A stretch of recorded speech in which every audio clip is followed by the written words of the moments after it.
No, I don't touch you. You are too strong now. Man, come on, that's what we agreed on. Incredible performance by Jordan in the tournament.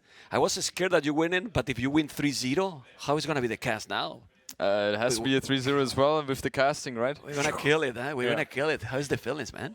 Pretty good, I have to say. And you just told me that I kind of disturbed your sleep as well a little bit, right? So we were chilling in the sofa. You were chilling, We were chilling. Yeah. I was like, oh, this is us. We need to come here. yeah. Oh, look at the background we have here. Oh, man. Oh, man. We got a nice breakfast this morning. You remember we were talking, and we were talking how motivated you were, but that motivation was even more than what I expected, and we talked this morning. Yeah. But now we're going to keep with the motivation because the series we have in front of us, like the old times, and NAC2 was the last time in this tournament that we cast 5 years ago. I remember a special moment there, man.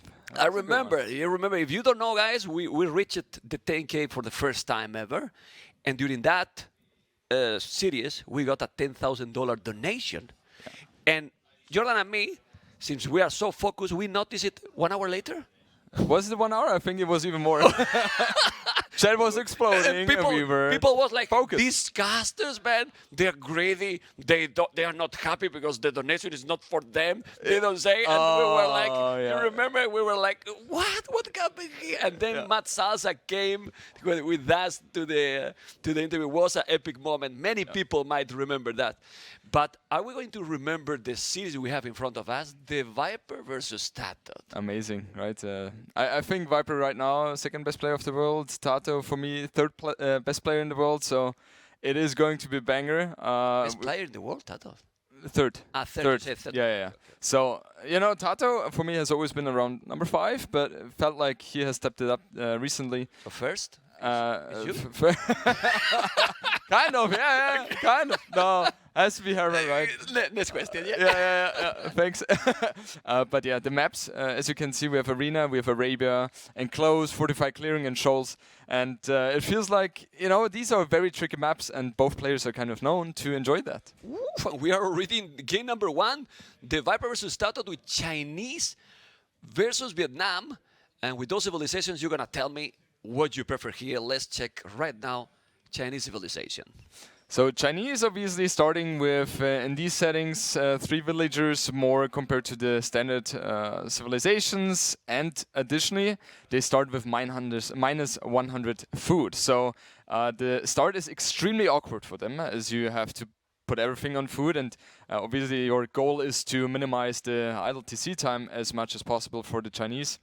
Obviously, Chinese have also the lower costs in their technologies, right? So that's very helpful. Chinese in general, very, very flexible civ, and we see a pause right now. Yeah, well, it's fine. Might be something technical, and then we can keep it talking about the civs. And now we can focus, for example, in Vietnam civilization, that with this 100% bond, I mean, how many changes has got this civilization? Yeah. You remember there was trash in the start, then they have changed so many, and now it's pretty much every time that is not banned. Vietnamese, I feel like it is a little bit underrated, honestly, because it is so extremely strong, and the 100% faster eco upgrades, in addition to their no wood cost, is such a big thing. And obviously also more HP on the range units. And Chinese, they can do both ways, right? They can go cavalry, they can also go for the ranged units. However, with Chinese, you would rather go for the range units, as that's where they excel in the post-imp as well. And therefore, I think Vietnamese in this situation should be a little bit favored here. However, both civs have their strengths here, so it's going to be a very close one. I'm pretty sure about that. Look at the Viper. This hand is working good, right? No, it's like average. It feels like average. It's like your keyboard, right? No, not mine. Not mine. I'm telling you, I love you too. But it feels like he has played this game before. Yeah, and then if we check the other point of view, because the viewers love to see the POV from the players, that TaToH pushing already the DS. The start is usually in this map, well, pretty much the same, right? Like pushing all the economies, chill a little bit. Yeah. Gold and stone are out of this mini base, let's say that I like to call it, that you can wall and put all the farms here. Yeah. but you have to go outside. That's what it makes this map also that aggression, early aggression, depend also if they are so far away from each other. It can be very, very big on feudal or just to get map control. Usually you want to get map control because on the professional level, most of the time, full feudal play is not going to work as people have become so good at defending. Also, something to mention here on this map is also a little bit specific for this map, as people don't opt to go for loom before they reach feudal age, as everything is very safe here. You can also quick wall or pre-wall your villager on the mill. So very fast uptimes, 19 villagers without loom, and yeah, both players opt to go for the stable here. So we will see some scout shenanigans between the both of them and adding some spears. And yeah, it's all about getting the initiative and the map control here. So we can expect here a long game, Mr. Jordan? You know, I would not be surprised, as both players are very similar in terms of their playstyle. None of them is really known for their super hyper aggression. Both really excel, especially on their macro part, decision making, and also you know, defensive playstyle. So I expect this one to be a little bit longer, and yeah, the other maps are not going to be quicker. So okay. I hope everyone is ready. The question is, are you ready? Of course. Okay. Of course, man. After two series win, you are ready, man. You're really ready. Yeah. Okay, we have now TheViper with the scout. We didn't comment. Close. It was fast. You're hype, man. I can feel it. Yeah. Guys, you don't see him, but he's moving all the time, man. He's getting nervous. He's moving all the time. He's even jumping right now. Let's go. Man, you know, energy is always good. Yeah, I always see. Good to have. You got infected for someone, right? Yeah. Okay. Chinese and Vietnam, but I didn't ask you the question. And the question is, who you think is going to win this series? The series itself, I think... I actually go for TaToH, and let me explain that one. Because yesterday Viper didn't seem to have the best performance, and I played games against both of them. In these games, it felt like TaToH was a little bit more on point. So I think he will, you know, have a little bit of a better mental state here. But you know, Viper is Viper. It's hard to go against him. So overall, I would say 3-2 for TaToH. Okay. But as already mentioned, it's going to be a little bit of a longer one, I suppose. Yeah, I said same prediction as you. But after watching the series today, except you, everyone else has changed their performance with yesterday. Yeah. Yo, look at freaking Andy, and now let's see TheViper, because we see the first big engagement here with TheViper with many scouts. Well, a scout and a spears for both players, but I like it that TaToH keep TheViper away from his base. Yeah. So you can see that TaToH is the one having the initiative, and also very, very late loom. So that's also something which is, you know, dicey to a certain degree, but it felt like TaToH had everything under control. Adding the archer range now as well, and if I'm not mistaken, Viper already has the archer range. He has 2 archers out already. Or is that no? He's queuing that up, right? It's in the queue. It's in the queue. So both players are playing exactly the same, and it's not really you know, surprising, as both civilizations work very similar in that regard. And Viper already going for the wheelbarrow. It's rather quick, I would say, but that's kind of what he's known for, right? And we have an engagement here. Yeah, it's quite fast, yes. The archer range is up now for TaToH. He doesn't have yet the archers, but I was about to say that if he's not doing archer range, he will need a tower there, but since he has the archer range, he's all fine. And then economy, they should go up pretty even, right? I mean, at least that they get a bad engagement here, which is not happening. Look at the KD. It seems that a lot of things are happening. 0-0. Yeah, they're just poking here and there, right? And none of them wants to do something very... risky thing, right? Because they both are very confident in their play, and we see an engagement coming in here, but I think so far it should be equal, as we have the same scout numbers here for both players, and bad hits here for Viper. So TaToH must be very happy with how the engagement has gone so far. Yeah, look at those scouts, very, very low HP. He need to go back. How many archers? Viper 3 fletching already. That's something. I mean, if he's now massing similar numbers, and just now, only now, is doing the Blasmith, and look, the Viper economy. So right now is the time for the Viper to go. The problem here is that we see the whole thing. They don't. Yeah. He doesn't know if he has fletching and how he's going also with the economy. Yeah. And that's something that we should remind more often, Mr. Jordan. Yeah, I mean, with our perspective, it's a little bit easier to make the judgments and to make the decisions there, but keep in mind the players don't have that vision, so everything is based on feeling and all the scouting information they have. So yeah, fletching was delayed very heavily by TaToH, but now he knows that he is forced to do so, otherwise he will take some damage here. Okay, he takes the spear. He's now going to commit with the archers. Fletching yet not there, but he's going to be in time. The scouts are coming, and now he's going to fight even with the villies. There is where now those scouts with very low HP, it matters. Look at the queen wolves right now. Okay, those archers are still alive, but very good move here by TaToH.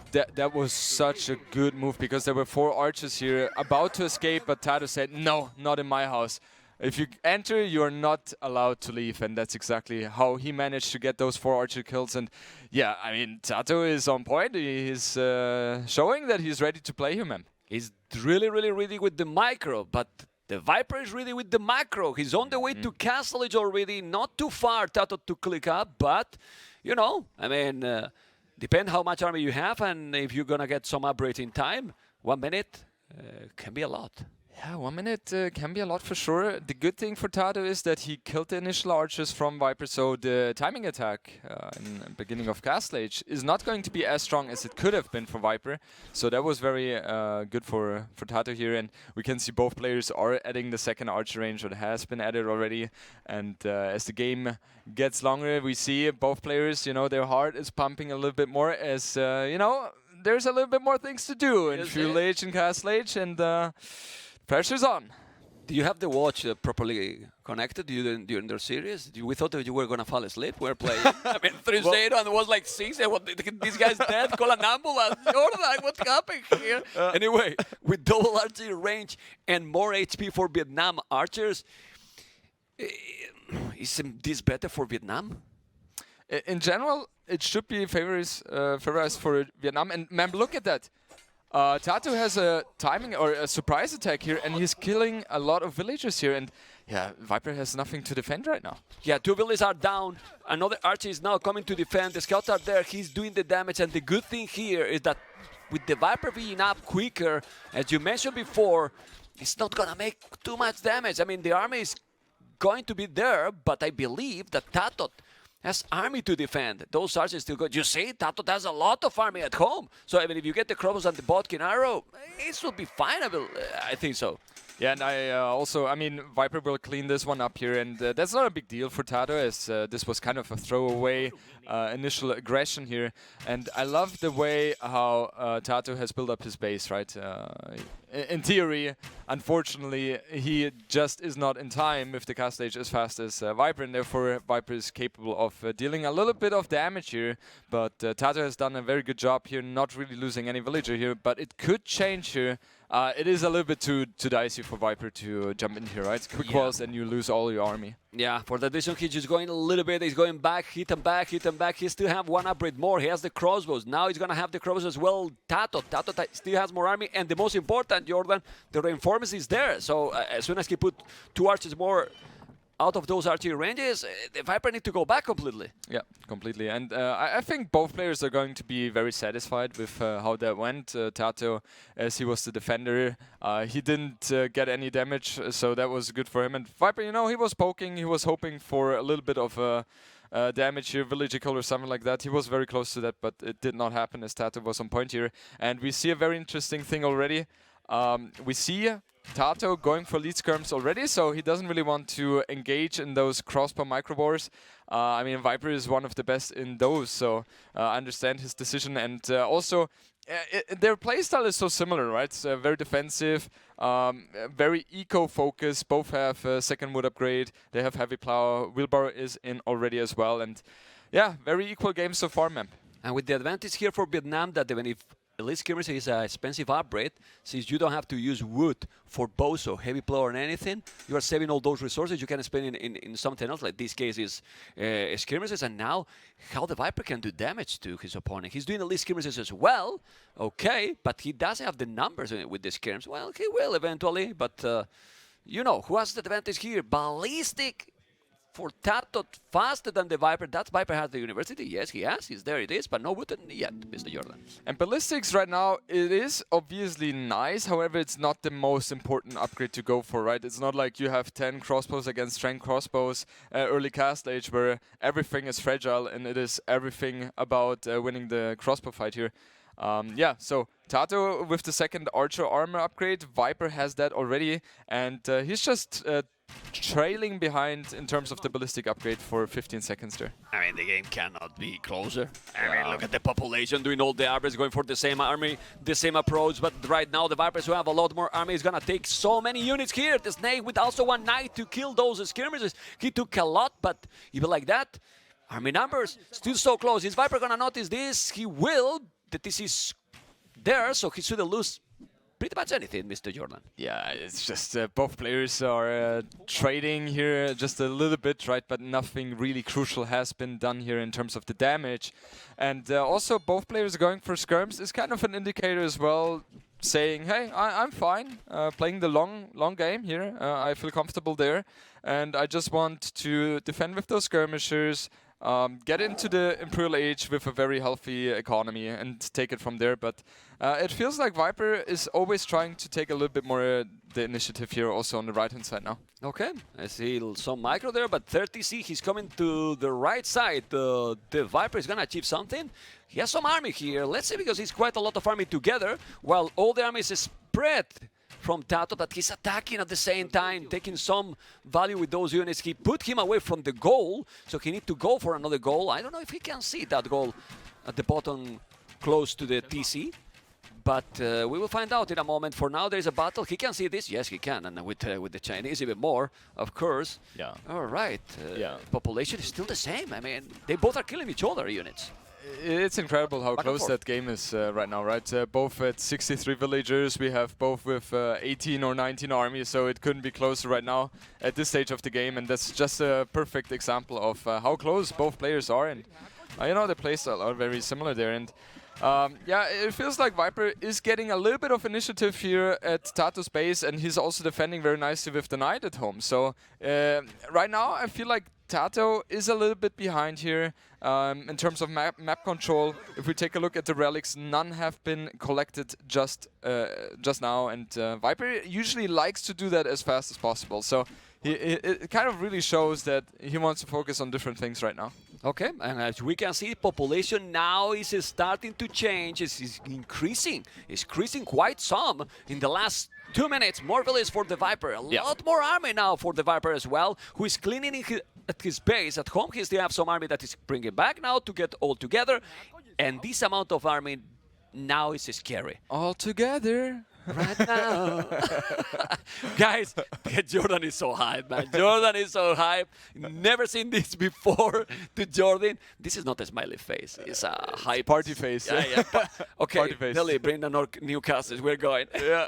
Not yet. Not Later yet. after this series, okay. I mean, we have the party right in front of us, right? All right. It's a nice game so far, and right now it feels like Viper has done a little bit of a better job in his army usage. You can see 44 kills versus the 36 death here. Of course, not a big thing, but you know, it's something to point out. Or gold shaft mining incoming as well. So Viper is, you know, stepping it up a little bit compared to yesterday, and he's really focusing on getting the nice economy. Oh, handcard is insane here. Also, Yeah. how cheap it is. You save all the wood. How fast you get crazy. that upgrade is fantastic. Yeah. Focus a little bit in the late game, because it looks like this is going to go for Imperial.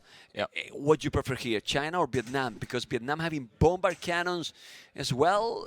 Ouch. You always, in these kind of situations, feels like Vietnamese should always be the favorite civilization here. As you mentioned, bombard cannons.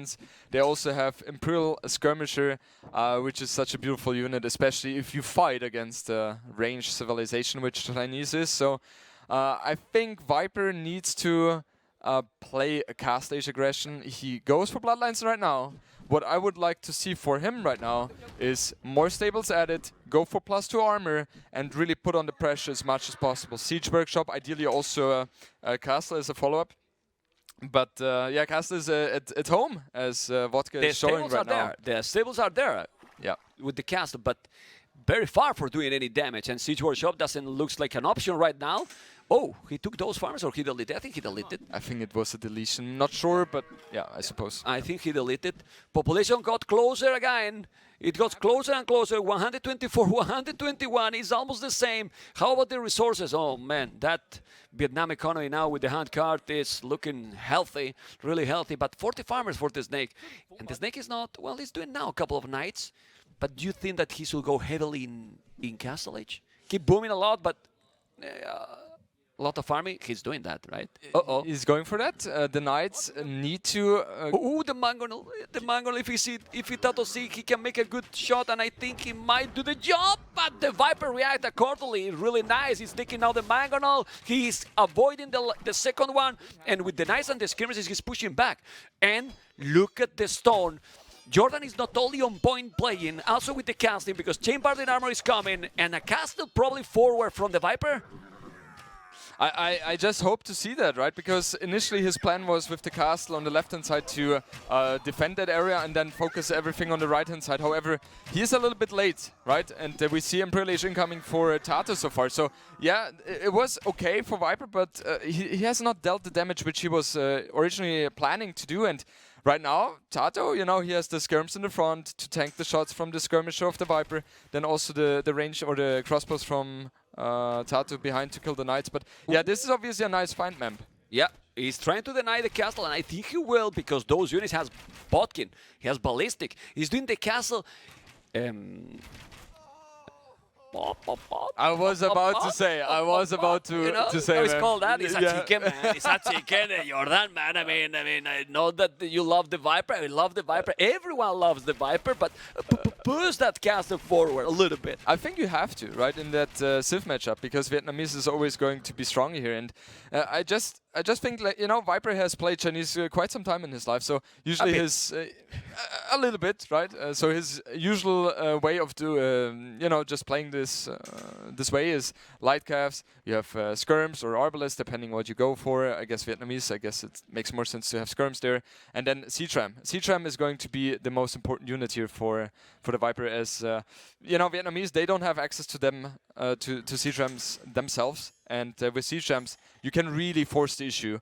And you know, with bombard cannons, you kind of struggle if you have low numbers to defend against siege jams. So yeah, we see light cuff upgrade incoming right now. Hand card, also iron casting. So everything is lining up here.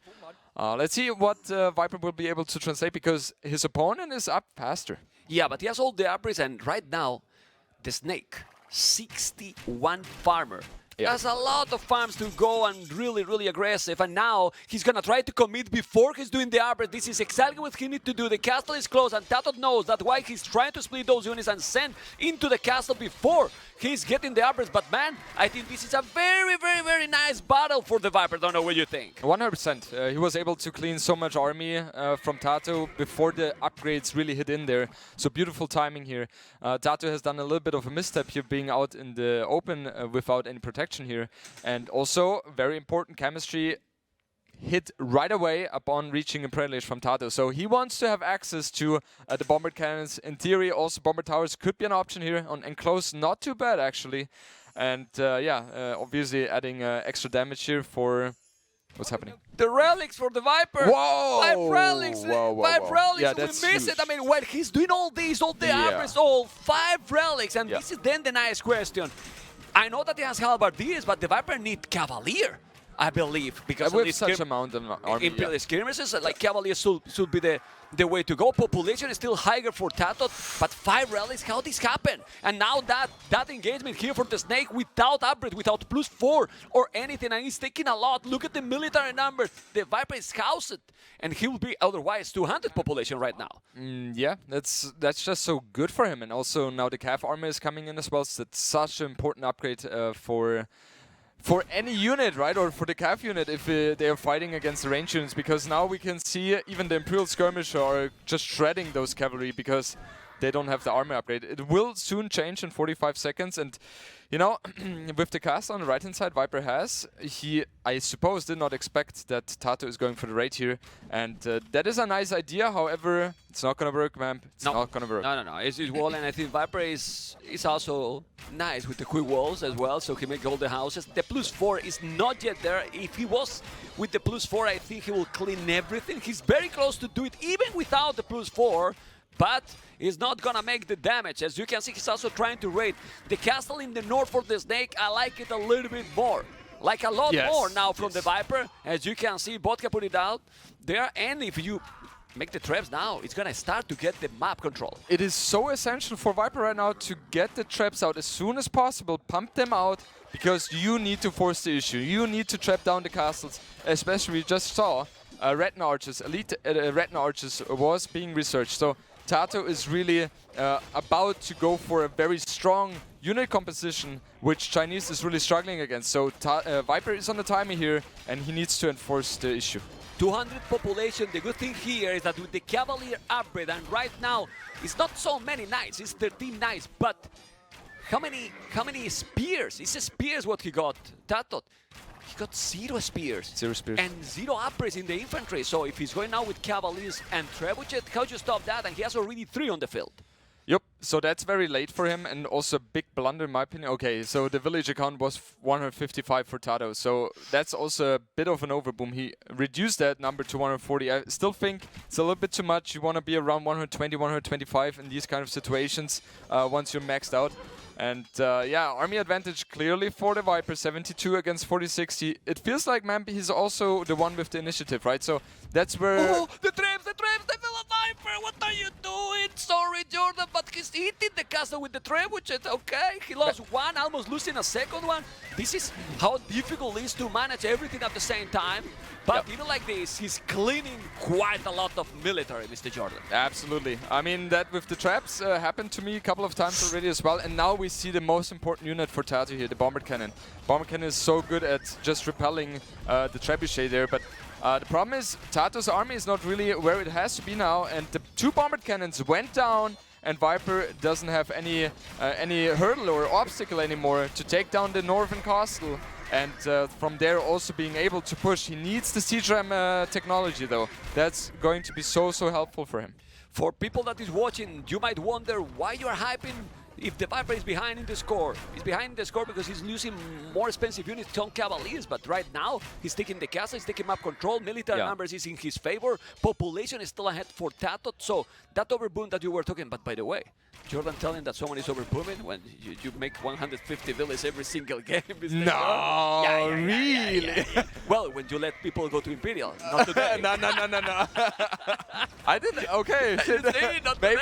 Oh, okay. I shouldn't say anything then. You will see. The tournament is not over, Jordan. Oh yeah. Let's see now the That's a good one. I like that one. is taking the TC, and now with that army, he's gonna take the Arbalest. It will take it, no? I don't. Yeah, it's too many Arbalest right there. I'm a little bit surprised.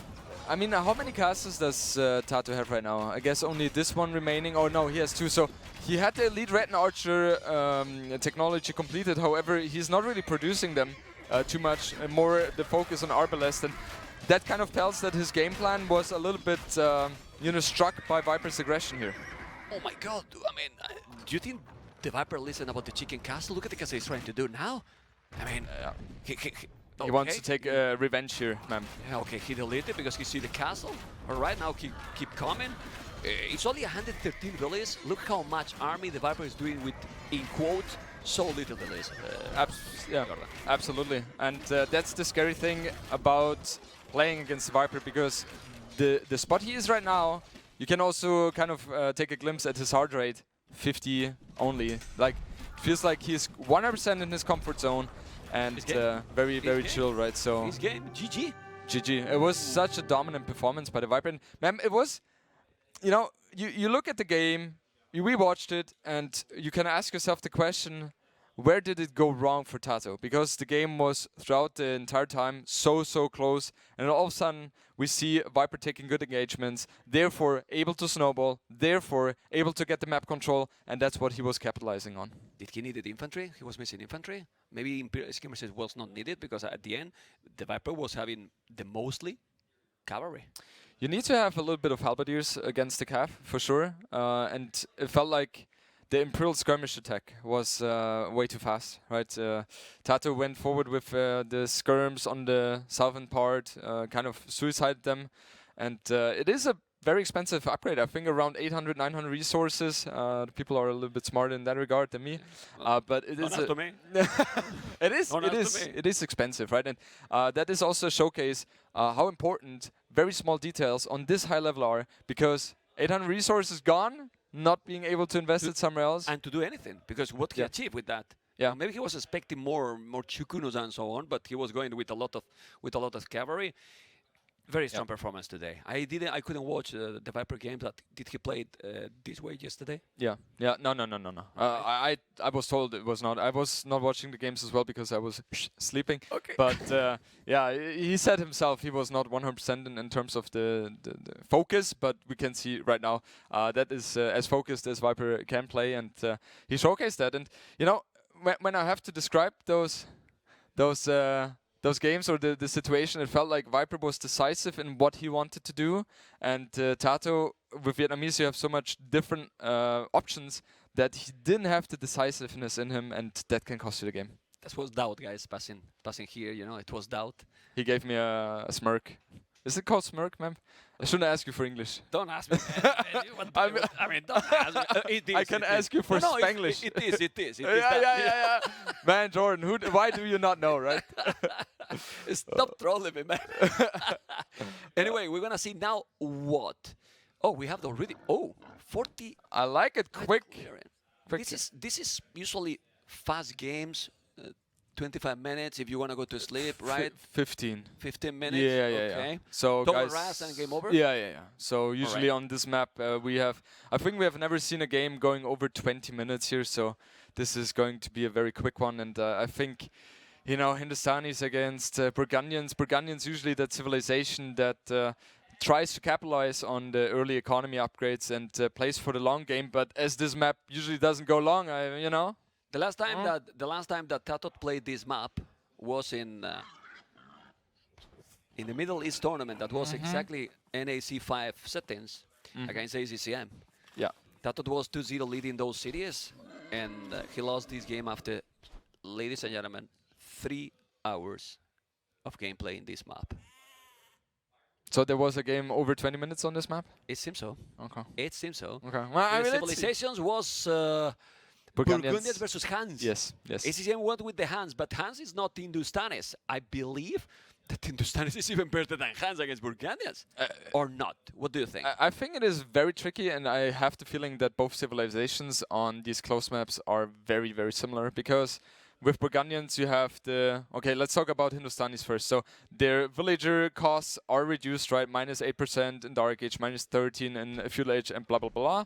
So you can read it here yourself. Camel Riders attack 20% faster as well. Gunpowder units, and that's a very, very important thing to note here. And we will see a lot of gunpowder units in this matchup, because both civilizations have an advantage in their gunpowder. The bombard cannons and the hand cannoneers for Burgundians are stronger, and for Hindustanis they have 9 range instead of the 7. That's so important on these close maps. And yeah, so also have more armor. Burgundians on the other side, they have stronger gunpowder units. They have 25% extra attack on that. As already mentioned, the economy upgrades, which you can go for 1 age earlier compared to the other civilizations. So if you really go for the greedy playstyle, which is very likely to happen on these kind of maps, as it is very easy to wall, you have a stronger economy compared to other civilizations here.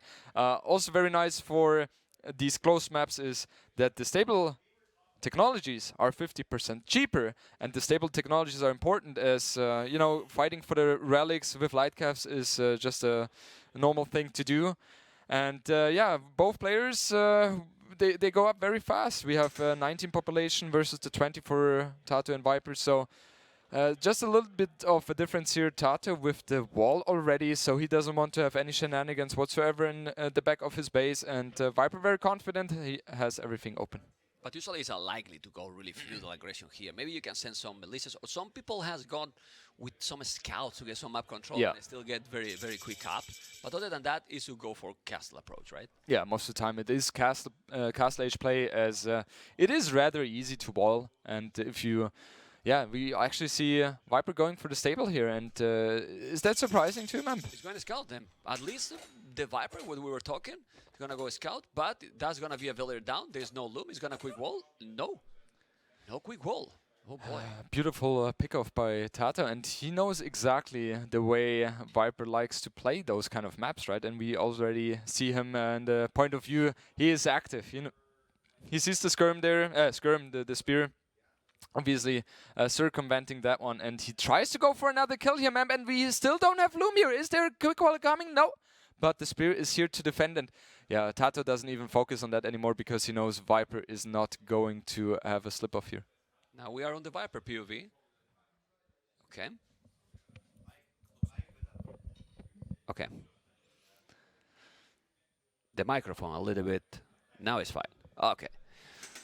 Man, TaToH is chilling 44 heartbeats, so, you know, as he is fully walled, man, it's not gonna happen that he has to react really quick right now. He has the scout in the front, and just from the opening I prefer TaToH's position so much more because he's the one who was able to kill one villager from Viper, and he's the one who's fully walled, so he knows exactly there is not going to be any problem for him now. And the we see economy some average. walls. Yeah. The economy average are really heavy blow on Bozo, while the Viper don't even have horse collar.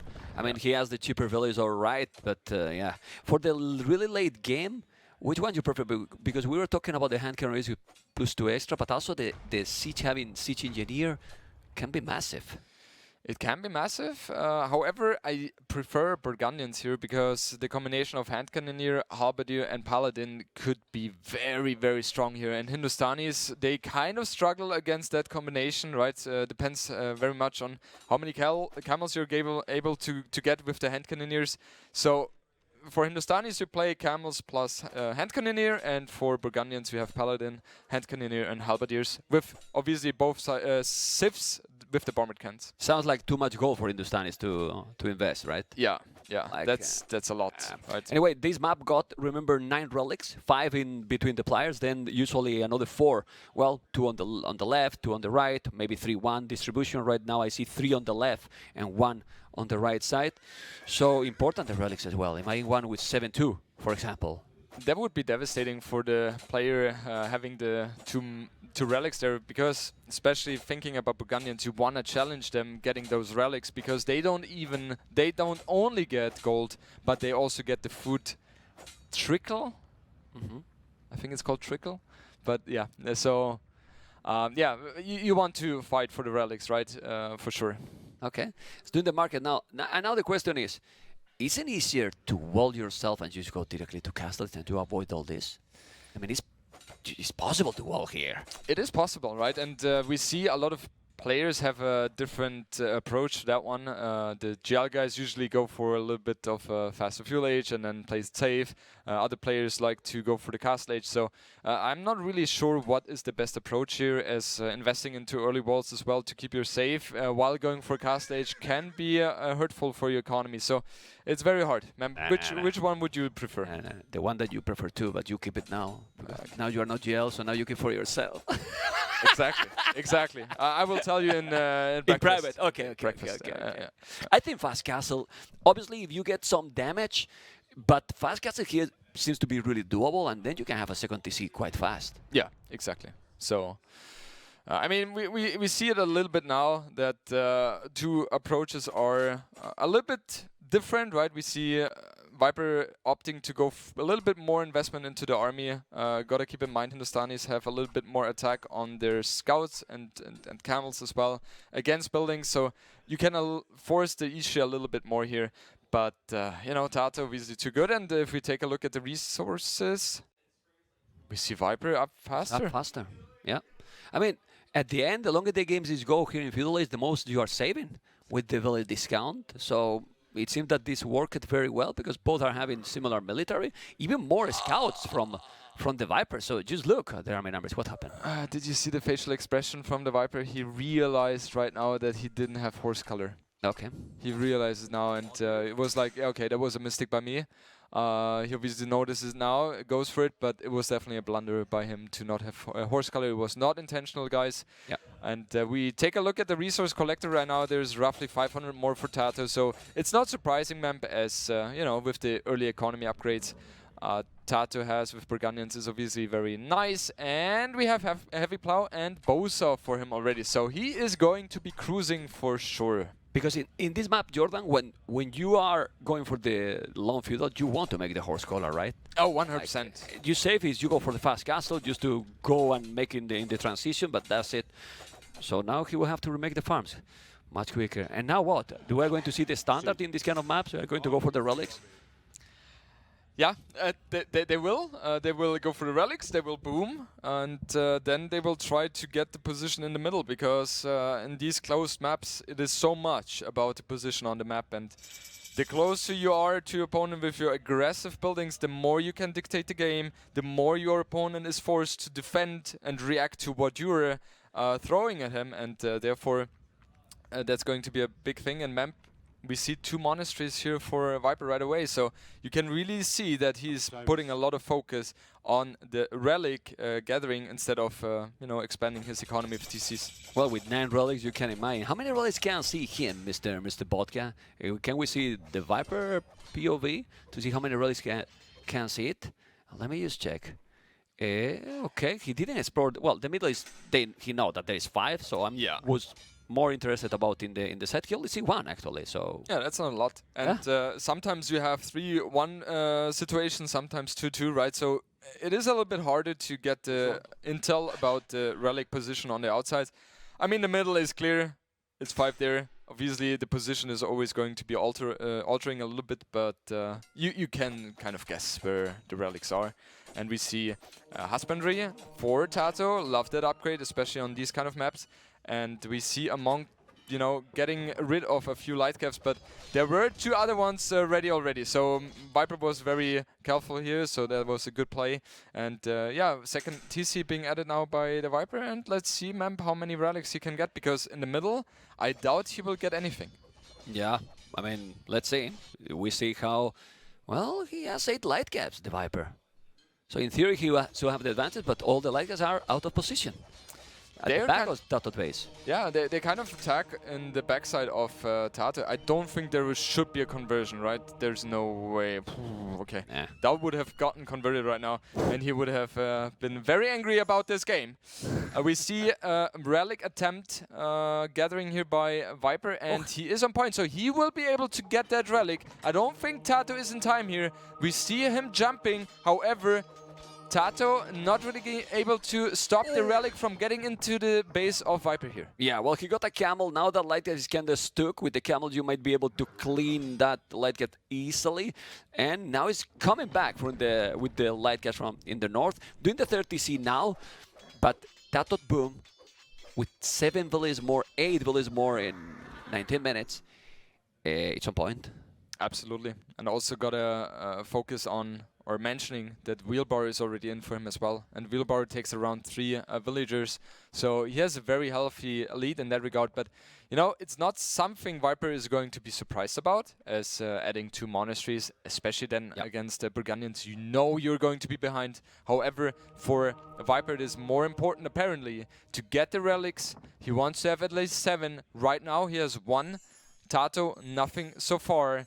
And yeah, in terms of army, 6 light caps here for TaToH, so that's not too bad. However, 10 light cap for Viper and 3 camels, and the camels are just shredding the light cap. So in general, it's a little bit of a better position here for Viper. It's very important for him to also position the army properly, because if they are out of position, they are not going to have any value whatsoever. And Husbandry now coming in as well for Viper, so they are going to be equal in that regard. He's gonna take so many relics. Jordan. We thought that he wasn't going to take it, but now with this amount of army, he can get easily those 5 in the middle. He got already 1, and now he can see the others in the outside.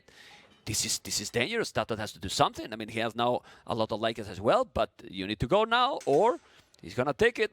Most of the relics, and now it's starting to mine stone. Both players mining stone. Castle forward, castle at home.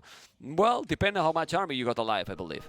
Yeah, and right now it kind of looks like TaToH has no business of getting the map control in the middle, as he's just overwhelmed here by the army from Viper. So it's going to be very tough here. And also, yeah, TaToH was able to kill a villager here, a monk here in the back of Viper's base, and he's causing a little bit of a havoc. Viper finally finished Loom. You know, man, we know that Viper likes to play on the greedy side here. A little bit greedy. Look at the population difference. It's insane. Now he's getting the wheelbarrow, but it's, well, Will is different mostly. Is what is big difference. 15. He's coming with a monk. I think TaToH missed the relic in the north. Yes, he cannot see it. And the Viper has already 3 relics, Jordan. He has 3 relics. He's going to be very happy about that. And okay, there is a nice conversion attempt by TaToH, so the camel has to be sacrificed here. And immediately Viper sending those 3 light caves right away. And are these 3 light caves by TaToH or from TaToH going to find that one? No, the monk escapes here. And right now we see... the good old Donny with the loom. That's something he likes to upgrade, especially against boars. And very late. And very late. How many villages on the stone? It's so many. Look at the stone now for the Viper. The game can destabilize, but you check the resources and TaToH is floating the economy to go up. He will go up way faster than Viper, and I love what he's doing. He's not even thinking about adding much more cavalry units here. He switches to the pikemen, and that's going to be so much pressure coming from him. He wants to go up now. He will take the map control with the pikemen, and there will be a forward castle by him, and he will put a lot of aggression here, man. The good thing with this map is not like other maps like Arena or some other close map. It's like here you can expand. Even if you get a forward castle in your face, you can go back. He took all the units in this situation. He took also the monk in the north, so he's not taking now that relic.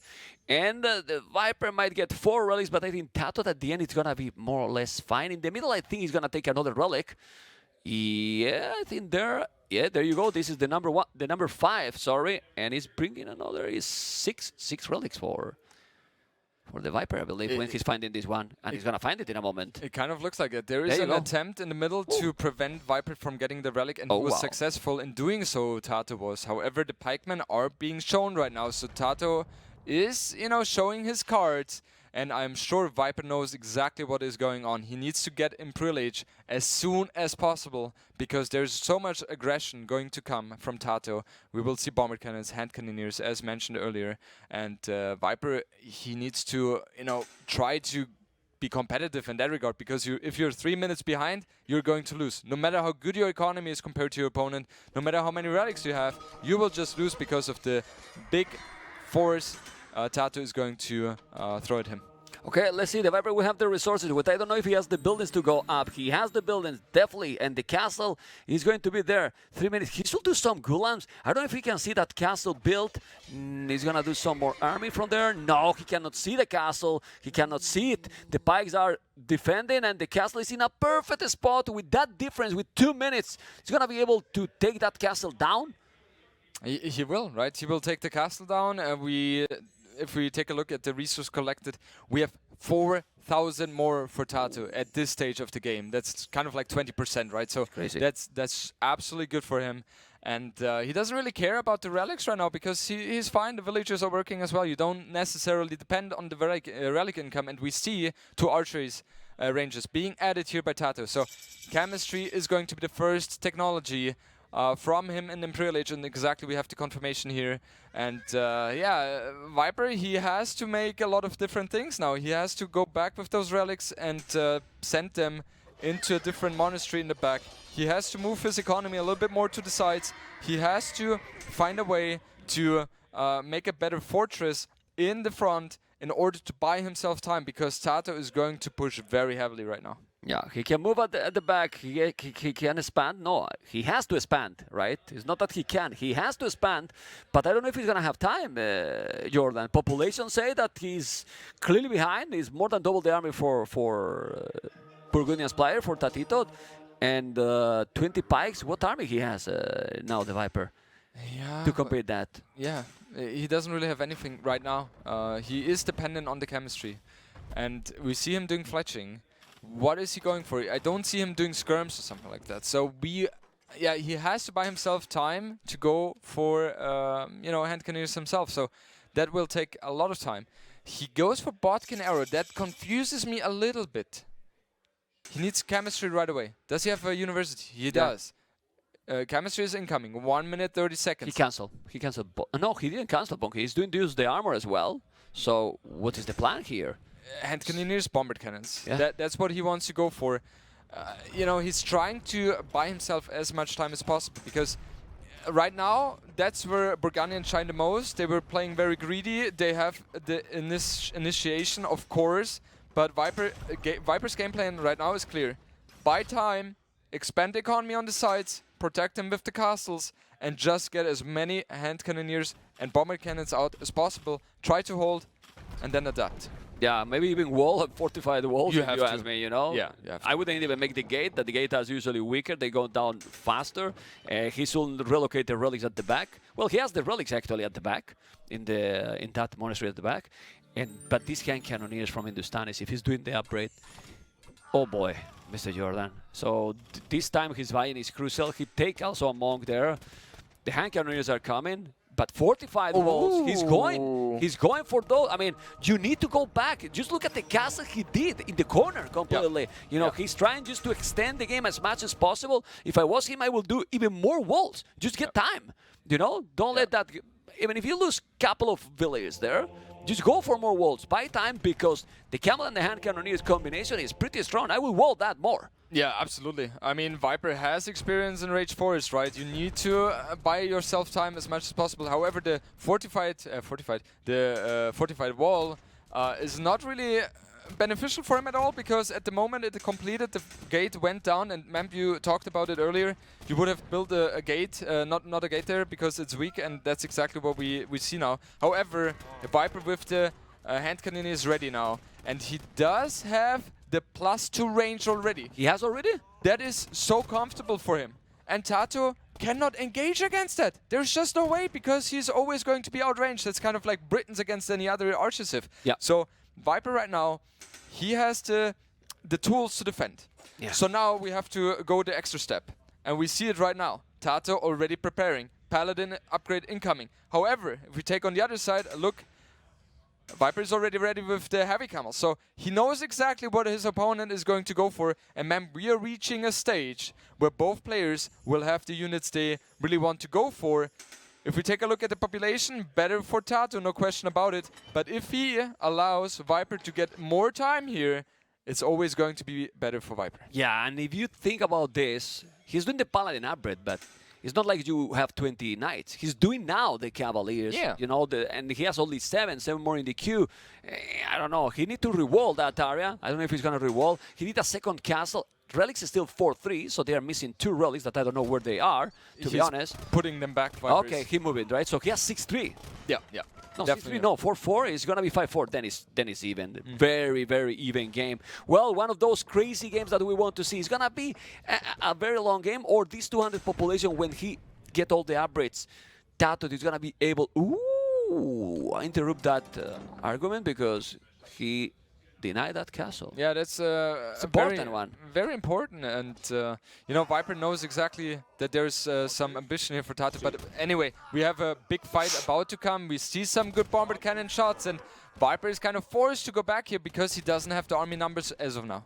But look at the paladins, they are strong, but the hand cannoneers are insane. He also has few camels that only have the bloodlines. Well, they still have camels, have the bonus. Need to go back now. The snake is still with, in quote, low population, 165. He need to do the Viper what? More camels, I believe, right? You need more camels. He doesn't have any upgrade on the cavalry, though. Nothing, ma'am. Absolutely nothing.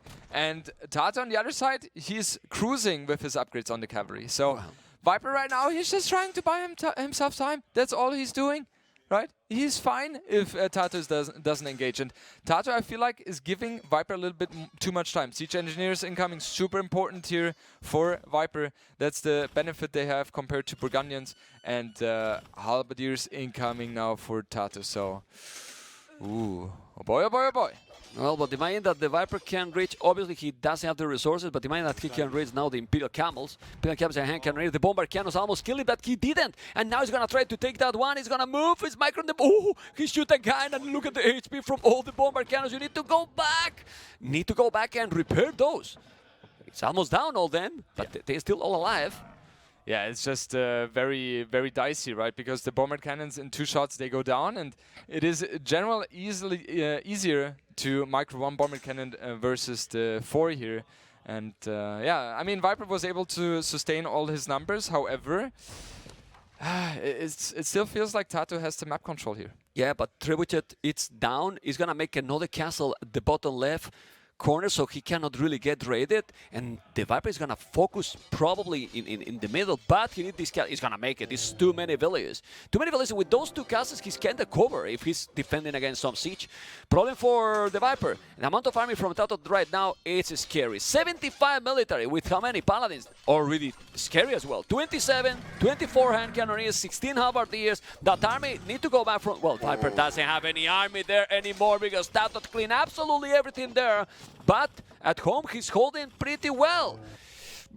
Can the Viper come back in this game, Mr. Jordan? Oh, for sure. I mean, it's not like it's lethal damage dealt by TaToH. He has some good moments here, and that's the big thing about the Camel situation here. Even, how's that tech hold, Memp? Oh, God. Murder holes. Murder holes. I always forget that one. Yeah, so that is very necessary for him because there are a lot of units attacking the castle as of now, and even a trebuchet in the back here. And oh man, look at those hand cannoneers. Sorry that I interrupt you, Jordan. Those hand cannoneers coming with those traps, trying to counter the other, but the Bombard Cannons are lonely there. This is a lot of resources. The siege is so crucial how you push back. If you lose all those Bombard Cannons, that is a lot of gold. And right now the Viper has 2 villages on gold only. Jordi, that's a huge loss by the Viper. That's such a big thing. The Bomber Cannon is by far the most expensive unit here on the field. And yeah, with not too much gold excess, as you pointed out, man, 2 only on gold so far. It feels like Viper is losing more and more the initiative here. He needs to secure himself more and more gold. Like, he has still 800 in the bank. However, the cavalry upgrade incoming as of now. So he's just not ready as of now. And yeah, TaToH is enjoying really the moment here. Yeah, but then you check the population and you think like, what? 200 population, the Viper, 200 population. TaToH 183, what's going on? What's happening? He's holding the position and he's not buying gold with more than 2 villages because he doesn't want, or he didn't notice. He has gold here free, gold in the other side, and now he's gonna push it back if he's taking those trebuchet. The Viper is definitely still in the game, and as we were talking, a very, very short game, you know? Yeah, the good old 50 minutes, which we expected, man. Okay. Him having so little on gold is definitely a mistake by him. I'm not sure. I mean, there are a lot of things going on, man. And I love that. Oh, I love that so much, because the Paladins otherwise would have been able to kill those trebuchet from the Viper, and now he's kind of safe in that regard. He's doing another one with those hand cannoneers, trying to block those paladins. The paladins are so expensive. Hand cannoneers as well. He's gonna take now so many hand cannoneers. Army number from TaToH, insane. 70 army, 39 from the Viper. This battle is huge for the Spaniard, and he's gonna be able to take all the traps. If he's also killing those traps, the value of this battle is just awesome, Mr. Jordan. Yeah, this is such a good moment here for TaToH, being able to kill a lot of important units on the south side. In the meantime, he is pushing in the middle as well. However, Viper has army here. Man, it feels like a back and forth all the time. Yeah, they are now trying to fight. Well, they're fighting in 2 spots at the same time, but TaToH seems to have the better numbers now and the better quality army. Those Paladinos are gonna take another Bombard Cannon. The Murder Host is helping really, really a lot. But why the Viper don't put more villages on gold? He could have 20 villages on gold. This is the problem. He cannot produce good army. He has light gas on the field. He's kind of forced into the light cav, and that's not the unit he wants to go for as of now. Of course, in the later stages, going for Hussars makes sense, but right now he still has the gold access on the right-hand side. He still has a little bit of gold left in the back on the south side. So Yeah, in the middle, TaToH is camping there, right, with another beautiful castle in the front. So it will be hard for Viper to get more breathing room here. Yeah, and TaToH has everything upgraded. Everything upgraded. If you check right now, he's doing the +4.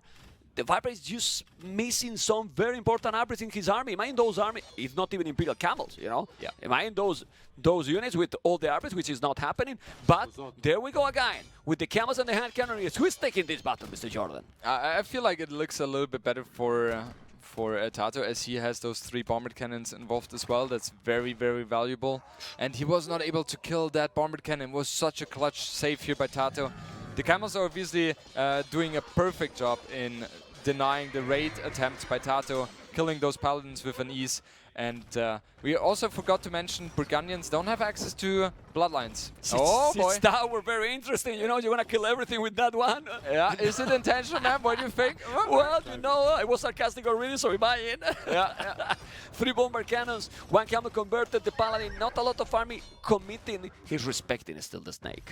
Because here, if TaToH is going a little bit more aggressive, he clean a lot more. He take a lot more damage. Yeah, but I mean, you gotta respect the capabilities of Viper, and the problem is, as the aggressor, you're always going to invest a little bit more resources compared to defender. And we see an engagement here, but you can tell Viper was not really paying attention here, as he lost a lot of HP on those units, even lost units, and he didn't have siege to back it up, right? So it was a little bit of a misplay. He found the gold in his base, ma'am, so he's kind of stabilizing in that part, and both plays with 200 population. Ma'am, which position do you prefer right now?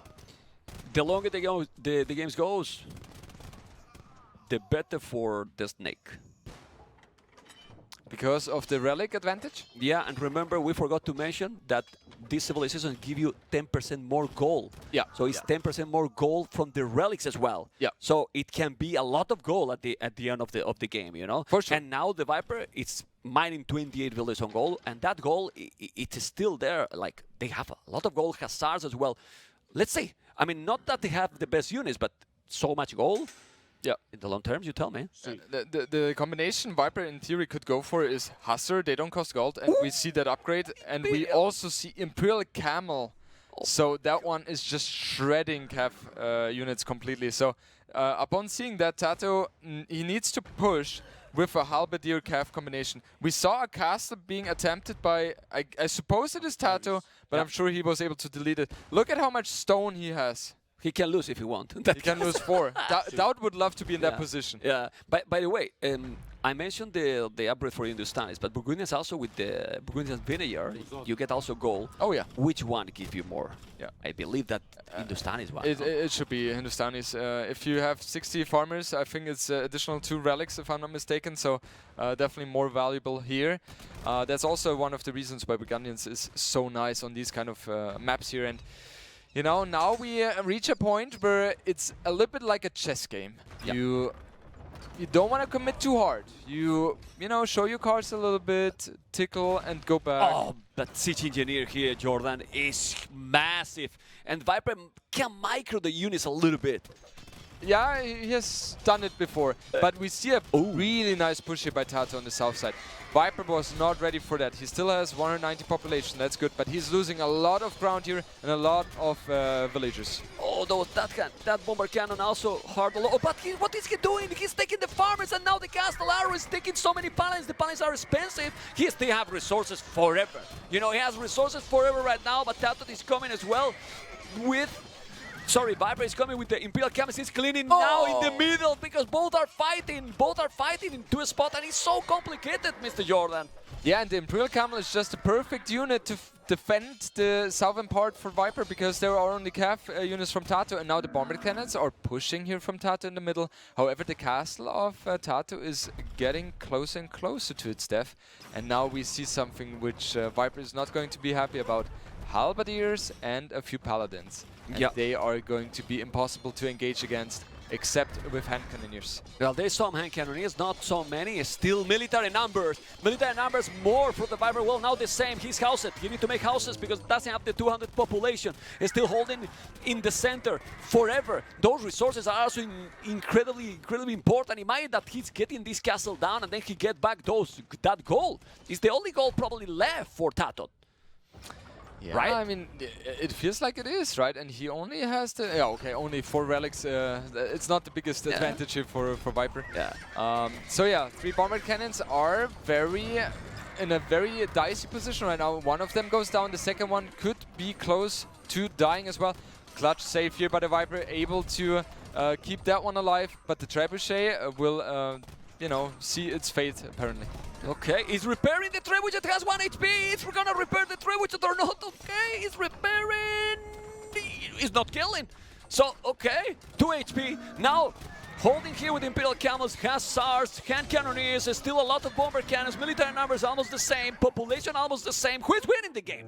I was thinking about it myself, it's just so close here. At the end of the day, it will come down to the gold access, gold control. And right now it feels like everything has disappeared in terms of the gold except the one in the middle, which they are fighting for. And both players should fully focus. We see some nice quick balls here by TaToH, able to get a lot of kills on the Hustlers without them having any value whatsoever.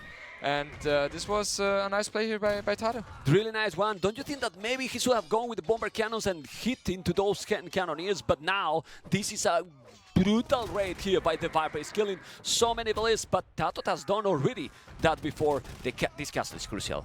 This castle is really crucial, you know. He's still coming. TaToH is still raiding through this area. Halberdiers, Hussars. TheViper doesn't have a lot of farming here, doesn't have any defense at all, but population is still very, very high. How?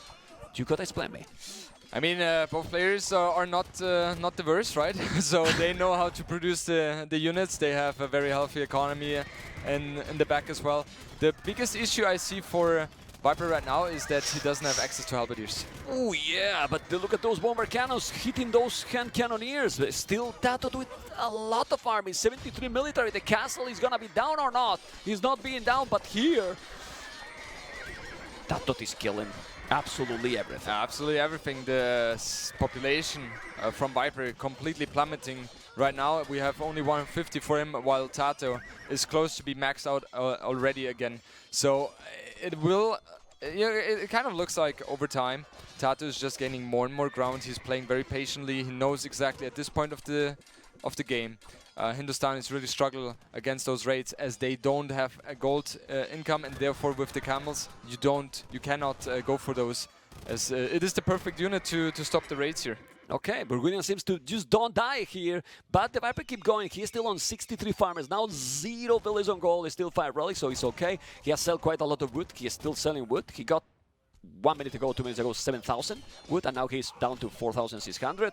Okay, and he's still trying to hold, but the good thing here for TaToH is that he keep the middle, and he's raiding here from the last 50 minutes. Yeah. All the time, and pushing a little slowly. Yeah. So he's in the driver's seat, he's aware of that, right? And he doesn't need to rush something necessarily. Wow, that was a clutch save by TaToH. That could have been very ugly for TaToH here. Okay, TheViper can take that goal. TheViper now can take that goal, but how important is this area here? Doesn't seem that he's achieving too much now, TaToH. Maybe he should focus on defending here. At least skirmishes. When you have to do at least skirmishes with Burgundians, I don't like it. No, as they don't have access to the last armor upgrade for them, right? So it is not the perfect unit to go for. And Viper, he was on the verge of dying. However, TaToH was not really able to finish this off with a lethal push. And Viper is getting more and more time here, and that's always going to be an advantage for him, because you know he's fine playing on like this, as gold income is going to be rather the same here. And yeah, it's just tough right now for TaToH to make the finishing blow. Check the army, and we have said many times how important is the mobility. And for the longest game, by the way, he's missing one attack. Oh yeah, it's missing TheViper the last another attack. siege, how's it called? Siege tower. Yeah, he did another. He's building. Such a troll. It is in the queue. I mean, I don't know, but he doesn't have resources for it. Oh my God, he's sticking now. That goal is really important. He needs the push for attack. And I was going to say that if the game go longer, Hussars. He took the bomber cannon, but no bloodlines also, Jordan. Yeah. But this castle now, I mean, is Viper coming back here? Because it was looking like, look at the score, and it seems that Viper has probably now the initiative. Look at the population, still housed at 195 population. Those Khazars are going to snipe the siege. This is what he's trying, but that castle is in danger. Not so long ago, Mr. Jordan, he was with 2,000 stone. Look at the stone now for TaToH, and if there's no resources anymore, the Viper seems to be able to get this, and with that siege tower, well, you cannot lose with the siege tower, man. There's just no way, and it's going to absorb so many shots here from the castle by TaToH. And you know, I've played against Viper in these kind of situations so many times already in my life, and it's not a beautiful thing because he is so patient. He's so smart. That's Viper mode, right? Absolutely. The Viper mode here is feeling so comfortable. He's missing one house, he's missing blast furnace. Other than that, all the upgrades has been done. Probably he don't even realize. He doesn't even realize right now. Look at those hand cannoneers. How many he got? 43 hand cannoneers with 9 range. That's insane. In 1 hour and 3 minutes, is double the hand cannoneers than his opponent. Yes, he's spamming. He has a lot of army in the queue. But the value of that military, I mean, you tell me. Absolutely insane. And the thing is, Viper has access to the only gold, right? So that's beautiful. Look at the difference on the relic gold with 1 relic. Wow. And it's now, you know, the difference right now is 2,600 gold. We were wondering how important can be the average for Hindustanis. 2,600 gold more from the relics. From 1 relic more. Yeah, yeah. Insane. That's absolutely insane. It is so game deciding as well in these kind of stages, right? So overall, we see another big engagement here. Both players are trading very equally so far. It looks like TaToH has a little bit more here, but we see bombard cannons in the back for Viper, and that is so huge. Yeah, well, military numbers still almost the same. It's triggered me so much, and also for the chat, make a house, the Viper. Guys, everyone type in the chat, house. He makes one, he makes one. Make the house. He was hearing you. No, it's to block it. It's to block it, but he's just doing on that. But he was doing the house. You didn't say where, man. Look, he's not finishing, but he's not finishing, man. He's trolling me, man. He's trolling everyone, you know? Come on, spamming. He's finishing now with 1 HP Billy, you know?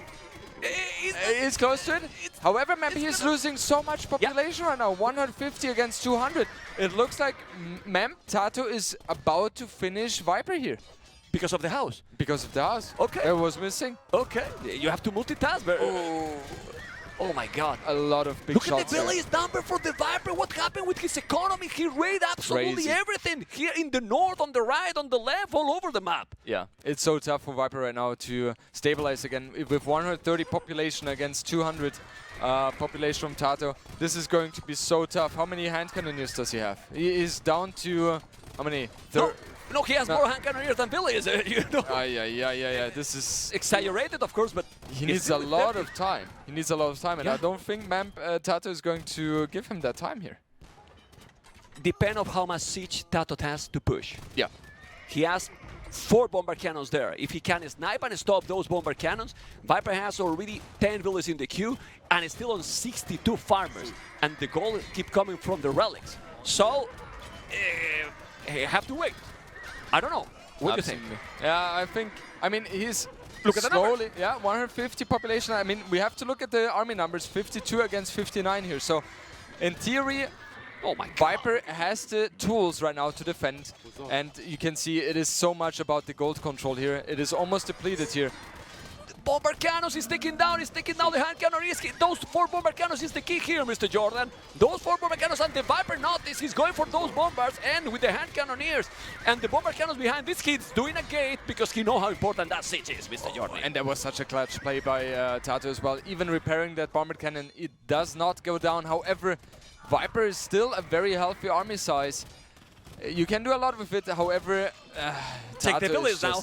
TaToH, yeah, but TaToH is just doing such a good job in raiding. It's constant, so right? good. Non-stop. Yeah. Okay, it's non-stop, but the Viper again has 25 hand cannoneers, not that much army for the Snake here, doing another bomber cannon. Population 150 is at the limit. It's completely at the limit. It's really at the limit. Oh my. And the farmers are going down as well from 62 to 44 right now, so he's losing a lot here. And let's check TaToH point of view, Mr. Jordan. Now, let's check TaToH point of view, what he can see and how he's managed everything here. We can see his 200 population, and but this is the difference here. We notice here how the players don't see the same that we do. Yeah. And it's more complicated to just go and push. He see the ready, but he doesn't see how much army he got there. And now, if we go to the Viper, there you go, the Snake. Similar, right? Like, they are both in the same spot. Absolutely. Here in the middle. Yeah. However, TaToH has so much more map presence Yeah. than Viper is, and Viper has been defending all the time throughout the last 1 hour. So it is very, very tough right now to, you know, find the time in order to get the army he needs to. And now it's just a game of patience for Viper. But yeah, TaToH is about to push, I'm sure. He's doing the +4 attack here. He now is dropping the farmers. You need to keep more than 50, 60. He has 80 farmers. TaToH is still pushing and producing. Oh man, 50 halberdiers in the queue, 36 hussars. The production now is ridiculous, Mr. Jordan. Check TaToH production, while the Viper has in the production now 5 hussars and 2 hand cannoneers. Not so much for Viper, and the siege, the only thing which is good for the Viper is that there is no siege for TaToH except one bomber cannon on the field, so there's not really going to be a lethal push. However, TaToH's strategy is more to really dwindle down the villager numbers from his opponent, just, you know, just outproduce him and raid on the sides as much as possible while defending in the middle. Yeah, for those people that might be wondering, because we didn't mention why Viper is not walling. Well, those rogues that you see at the edge of the map, you cannot wall the whole map. You can't. You know, you can't wall the map, so you are exposed for the raid. But the Snake is still going. This is 150 population, and Village different is only 13, and still with 53 farmers. Obviously, resources at the limit, but the game keep going, and he's doing more and more village, and he's gonna catch up in village numbers in no time. I don't know. Is the Viper gonna be able to do the job? The problem is he raiding TaToH at any point? He's not raiding. He's never raiding, right? He's just slowly but surely pushing in the middle a little bit to get more space while defending at home. He's doing a good job now. He's back to 160 population, has created roughly 30 villages. So he is in an okayish position. The most important thing for him, don't lose bomber cannons, don't lose hand cannoneers. The gold units are so valuable for him right now. And TaToH, it feels like he is on the verge of beating Viper in this game, but it feels like he's not able to deliver the finishing blow. Look at the population again. Is again in 175 population. Was down to 120 at some point, if I'm not mistaken. And it's still going. The hussars are coming. This is a lot of halberdiers, but are you gonna commit to get this one? He split those hussars, but the halves melt the hussars, but it's worth it. That was worth it. Kill the bomber cannon. That was worth it, right? Because the bomber cannons are so valuable here, and TaToH now able. I like that one. We predicted properly, I think. Okay. Well, it was sarcastic. I think they probably didn't know, but well, they troll us, you know. They troll us big time. Anyway, hand cannoneers and hussars on the right, and you were going to tell something, Mr. Jordi. Ooh, this is a hole also here. I forgot it, man. That's fine. The troll is better than this. More important. Hand cannoneer is gonna take it here, rewall again. Population though. 200 for TaToH, 180, and this is what we were talking. You can move in this map, and this is what the Viper is doing right now, and he's taking with those hand cannoneers absolutely everything. Man, it feels like Viper just always finds the way of surviving and dragging out the game in a way that he feels he has a chance to win, right? That makes him so exceptionally good. And yeah, right now, he's back to 200 population. He was down to 100 3 minutes ago. With more villains than his opponent. Now the one who is raiding finally is the Viper, sending more hussars. Those hussars now finally has the +4 attack. Numbers is still more for TaToH, but for how long? He still have a lot of food in the bank, TaToH. 80 farmers. Wood might be the problem. At some point with 20 lumberjacks only. 20 lumberjacks only.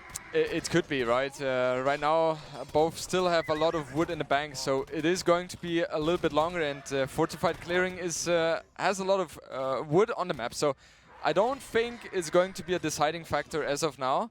And yeah, just in case, doing TCs in the wood. You know? You never know, right? Better safe than sorry. And I feel like Memp, honestly, it feels like Viper has a map army composition which is kind of impossible for TaToH to engage against, because he has extra ranges on his bomber or gunpowder units, and TaToH he's kind of forced to leave that castle. And Viper's on point. He doesn't let those bomber cannons just be and now killed. he's taking all the army. Oh, do you think he got Khazars here? Oh my God! Oh my God! Well, this is what he needs. He's gonna raid now absolutely everything. Millions of Khazars. He got some hand cannoneers. He's gonna kill how many villains? I don't know. Let's check because there's not. Well, that TC saved him a lot. Absolutely. You know, because he got nothing to garrison here. Khazars are coming, hand cannoneers, and he's taking so many villains again. Population drop it to 160 again, but Viper is doing a counter-attack at the same time and taking all the buildings in the middle, Mr. Jordan. I forgot your name. I forget it sometimes as well. There's just so much action going on, right? The camel units right now are so valuable for Viper. They are going to shred the Hussars completely. In the meantime, he's pushing on the front. He's getting more and more ground. He is plummeting in terms of population as he lost a lot of villagers. It was at 130, now lost 30. But the Hindustani villagers, they're very cheap map as well. So yeah, we see what the hell is happening here. Okay. Well, look at those. Some Imperial Camels is sending more Khazars, but where is the 3,000 food in the bank for TaToH? It's in the damn hell. Yeah, it's in the damn hell. And yeah, 67 Hussars. But if he keep going like this, he's not gonna be able to produce all the time. No, there's just no way. And I mean, TaToH must be feeling the pressure right now. He's desperately trying to push on the sides as well because he knows he cannot fight the main army of Viper in the middle, and he's losing so much ground there as well. What he's doing is 100% perfect, but you need to add halberdiers as well, otherwise the camels are just going to shred you. But the problem is that if he add halberdiers, he won't have almost wood soon to remake the farmers. Yep. You know, he's getting at the limit both with the resources and the army. I mean, if you got more numbers for TaToH, there's still a stronger army from the Viper. Yep. I mean, TaToH needs to find a way how he's capable of killing the army in the middle, and he does so by putting a lot of focus from Viper on the sides and, you know, prepare for a big push in the middle. Oh, look at the score. The score is getting closer. He's trying to kill this army. He felt that he need to kill it, and probably now, oh man, those cannoneers, and he's attacking the house with the bomber cannons, man, you know. But let's see this battle. This is so important, really, really important for TaToH. Is TaToH gonna be able to clean this? I think he will. He's gonna take absolutely everything, and now the Viper is at the limit one more time, because has been in this position before. What is this? A town center with the gate. I mean, what? But he's not gonna make it. What happened with that TC, Jordan? Viper has lost so many units here, and very important units, man. I don't think he can come back from this. TaToH did such an amazing job, as I said, focus the attention from Viper on the sides and just try to surprise him in the middle with the Hussars and halberdiers, and that's exactly what he did. And now Viper, he will never be able to get to the massive hand cannoneers again. He doesn't have the gold income. Okay, he's bringing now a lot of Khazars. He got 7 hand cannoneers, not so many units for sure. Population drop it again dramatically to 135. 130, he's even dropping more. He's raiding all the time, man. I mean, if you don't kill now the Viper, then when? He's raiding all over. Oh, this is such a clutch gameplay by both players, but it feels like TaToH, you know, a little bit ahead here if it's about the presence on the map. He's also adding halberdiers now. I feel like Viper, he doesn't want it, but he will be forced to switch into skirmishers in order to counter those halberdiers, because as Hindustanis, either skirms or hand cannoneers, and hand cannoneers are completely gone. He will have to wait a long time to get a few units out again. He has currently 12 on the field, 4 more in production, but he needs to have at least 30. Nah, he doesn't have food to produce Khazars. Well, TaToH, how many Khazars he has done? You know, I mean, I don't know how many Khazars he has done in this game. When it finishes the game, we need to see that production, because it might be insane numbers. He's coming again, and now with the bomber cannon, if he take this TC, might be the game. Because how many town centers got the Viper? Well, 4 town centers, but here in this area and on the woodline, none. Now the one who is not protected at the wood is the snake. Yeah, and his TC is currently constantly garrisoned, right? And we see such a big swarm of Hussars here. They don't have bloodlines, yes, but there are too many on the field. Like, Viper cannot really engage into that at all. He sell 1,400 food for 238 gold. That was expensive. That's an expensive trade, you know. Yeah. Oh wow. Well, to make some siege, I believe. Yeah, to make a bomber cannon. Yeah. It's to make bomber cannons. That's how desperate TaToH is right now, right? It feels like he's so close, on the verge of taking Viper down in this game, but he knows exactly he needs to push more with the siege. Otherwise, Viper is going to hold on forever, and TaToH is, as predicted, not going to play today. Okay. I was like, why he said TaToH? Yeah. TaToH is not playing. Okay, TaToH always play. TaToH always Somehow, plays. you know, Yeah, in a way yeah, or another, yeah. he always play. We love you, TaToH. Okay, let's see now. The castle on top of that hill. This is so important. That TC down is so crucial. I think this can be the game. Well, the Viper bought it a stone. He sell 1,000 wood to get 180 gold. A stone to make another TC on the left. He's trying to relocate. The Viper feel that if he keep going so long, he might win the game. That's why he's not giving up. Look at that TC at the bottom. And again, 20 hand cannoneers, 2 Imperial Camels, some Hussars. Look at the TC to protect. He's not going to give up, man. It doesn't look like that. It feels like at this point, his way of winning is not existing, right? It's just impossible for him at this stage. I think. No, he's dropping now. He's dropping now, Mr. Jordan. He's dropping a lot. 89, 88 villages, dropping massively now. 120 population one more time. Hand cannon is in the middle. Okay, he might clean those, but he's down to 85 villages. I mean, we have been in this position before a couple of minutes ago, where Viper was at 120 population and managed to get up to 200 population again. But yeah, I see TaToH's face right now. He is not amused at all. Initially today in the morning, he said jokingly, "Oh, ACSM Missio are playing. I will start at midnight."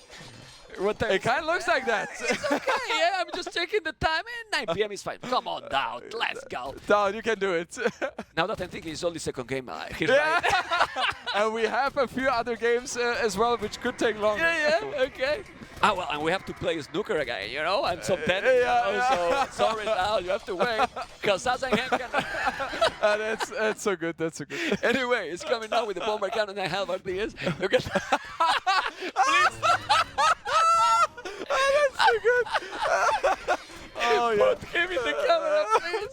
Okay, this game keeps going. God. 137 population. His facial expression is like, why did I qualify? Oh, God. Okay, he's ready now. Incredible. This is it.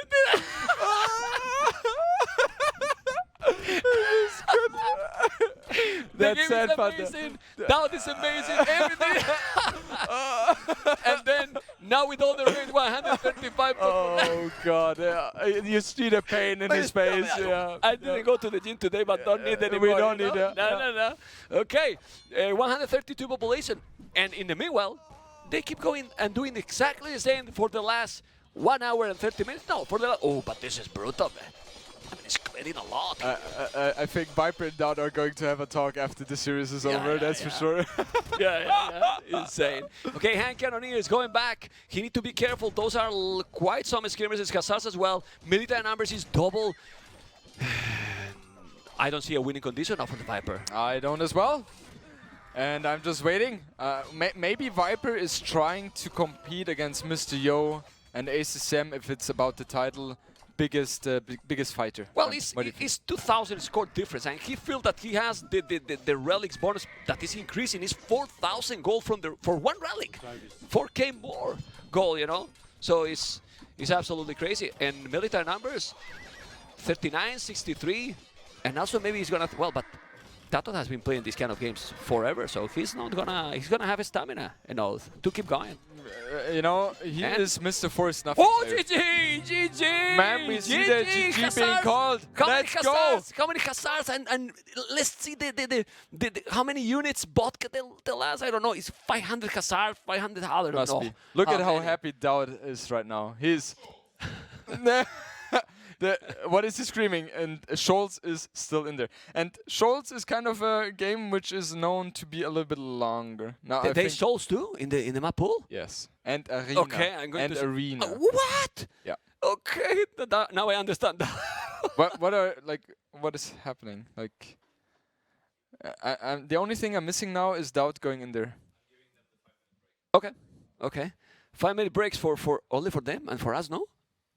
What the hell? What the hell? No, we're fine, you don't we're you fine. don't need a break after these games, right? Like Nah, it's easy easy, going. easy. No, but obviously these games are very tiring for the players, so it only makes sense to have an exception here and grant the 5 minutes break in compared to the after the game 3.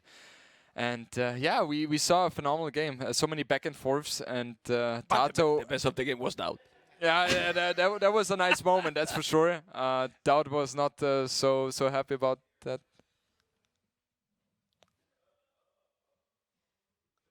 But they're Is shooting, that they're is- shooting is- to us. Is that like criticizing our casting skills? It- Like you have to do better. It wasn't so great. I mean, I think we did okay. Then we have to step it up. I They don't put- want to they be in the put us in the Colosseum. Colosseum, I don't want to be exactly. in the Colosseum again. It's gonna explode. It's going to With us explode. inside. Man, do something. Do something. La la la. Ay, ay, ay. Okay. Oh, But stop going down, man. You're gonna push down completely. we have to repair it. The Spanish villagers are. We're down completely. We're in the damn hell now. you know? We're there Oh. again. We have been, how's it called, reborn? Yeah. As what are we reborn? No, we Still- are GG. We're GG? We're a Flemish militia. Flemish militia? You know? That's the only thing TaToH has not researched last game, right? That's why I we would are- have loved. I would have loved to see that, right? No, well, it's been nerfed heavily, but you know. Yeah. Whew, what a game. Are you enjoying people in the stream? Oh, Come on. Man, look at this. TaToH gets a hug from Nilly like, I feel your pain. Come, Doubt, come here, with us. Doubt, come, explain, come, talk to the viewers. Come here, with Jordi. Come here.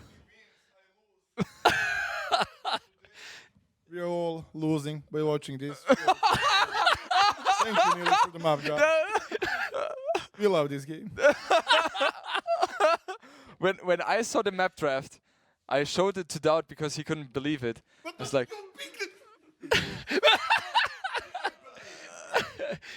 Camera, please. TaToH, Viper is challenging Mr. Yo and ACCM for the strongest fighter, you know? Like, oh God. Oh my god. Oh my goodness. You know, initially I thought it was a joke by TaToH, but I think TaToH, are you like mentally prepared for playing at midnight? At least I have this. They one didn't see. Tell here. That will give him 1 hour more of power. You know? Well, it didn't give you more power before, but Maybe, no. Maybe if you remove, you start to win the games. I would rather stay here. Okay. I'm in a good place. Jordan, are you ready to cast another amazing 3-hour game? I'm looking forward for Arena for Scholz. On Arabia, maybe it could be a little There's bit. Arabia as well. Which one? Could is be a next? little bit closer. Scholz, of course. Scholz now? Thank you, Neil, again for the map job. It Can you was, can you sit down? I'm gonna sit down, guys. No, I'm fine. I'm fine. So it looks like Viper, he doesn't need too much of a break, it feels like, right? No, he's ready. He's like, ready? He wasn't like, okay, there's a 5 minutes break. Why? You Want know, to play? both players are kind of known to have good stamina. They are hardcore Age of Empires players, and you know they have stamina. I'm checking. They have Scholz, done this a couple of times already. and in I'm the checking live. Scholz Civilizations. Which one is going to be? I will not spoil anything, as they might be hearing us. No, but I think for TaToH, They sit down already. Italians is like the typical thing for him. He has played Italian so many times on shows already. Also showcased that in the qualifiers. So I would be surprised to see something else than Italians here. And on the other side, we have very interesting civilizations for Viper. Okay, but which one is going to be? I have no idea. Because if you pick Persians, you want to pick it, and I don't see Persians on Arabia or on Arena, no? Yeah, like okay. But then I Slavs- prefer Malians or not. Malians, I suppose, is going to be for Arabia. That's an Arabia civ for sure. Then we have Arena open as well. Arena could be either Slavs or Georgians. I think it is more Georgians, and that's why I think it will actually be Slavs for Scholz. But does that make sense? Is Georgians good on Arena? Yeah, they have very strong economy, right? So maybe Okay. he's basing that there. But maybe he slaps an arena? I'm actually not sure. But usually you want to have bomber cans access. So it is hard for me. It's not really clear for me what Viper is going to play there, actually. Okay, we're gonna discover in a moment. This has been a nice game, the previous one. And TaToH is a legend, man. Now that now he is focusing on the things don't listen. The good things we say about TaToH has to be when he doesn't listen, because if not, he say go, you know, to the haven, and then you can, you know, better to troll when he listens, and then when he doesn't listen, all the compliment. Yes, exactly. Okay, we see both players are very focused right now. I'm pretty sure they're about to jump into game number 3, and here we have Arabia. it, and it is Arabia. TaToH is a troll. just imagine Arabia going very long as well. Persians. Could be, right? Persians. Ah, okay. Viper with the Persians here, and TaToH with TaToHs. TaToH absolutely a big fan of TaToHs, and funny enough, TaToHs have an extremely bad win rate in general in the ladder, right? So let's see. But And why TaToH is he that? loves it. I mean, I'm trying to put the civilization, but it seems that it's not working. Now it is. Okay, so TaToH with TaToHs, they have the civilization bonuses of the sheep lasting 50% faster, so you get a little bit more food out of them. Big thing for them is also that if they are on a hill and they're attacking down or up, depends, they get 25% less damage and also 25% more attack. So they're very strong if it's about hilly maps, as you can position your units there. They also have a very big thing of getting Thumb Ring and Parthian Tactics for free. That's really helpful for your timing attacks early castle age. And also very nice. Sorry that I interrupt you. A very hilly map. Absolutely. Yeah. So that's very nice for TaToH here. And also TCs are spawning 2 extra sheep as well. So very nice for the boom. Persons on the other side, you start with 50 more food and wood. So that gives your flexibility on the build order a little bit more room. Town centers are producing the villages a little bit faster as well, depending on which age you are. Knights have +2 attack against the archer units. And yeah, Parthian Tactics, that's a very new addition for the Persians. It is already available in Castle Age compared to Imperial Age. Can we see a Cav Archers battle in this one? It could still be an advantage for TaToHs, I believe. Exactly, No? it could be, but as Persians, you don't really want to go that route. If you go into Castle Age, you'd rather have skirmishers and cavalry units, because that's playing against the strengths of your opponent. Okay, then economy-wise, even if this ship bonus is great for TaToHs, Persians' economy here is on point. So maybe the Vipers will try to push early, like go aggro, because your economy, you can afford it. Yeah, and I think that's also something we will see with Persians, with the extra resources at the beginning. It is, you know, very nice, and it's kind of inviting for the early aggression. We see now if that is The Viper. Viper, right? Yeah, I was a little bit confused about the red color here. Viper here with the setup, 19 pop up, so it is quick. It is not super quick. 18 pop would be the fastest you can do here. But yeah, 19 pop, so he will, as he's not on gold, he will open with the scouts and take it from there. And on the other side, we see TaToH here with pushing the deer here, not on gold as well, so both players will go with the stable opening. Okay, they're going to go for the scouts. Love to see the POV as well. Very, very interesting. And here we are back with the cameras and with the reactions. How can affect these kind of games to the players? Like, don't think there's any big impact, right? Like, it's a game that you can lose. I mean, the previous one.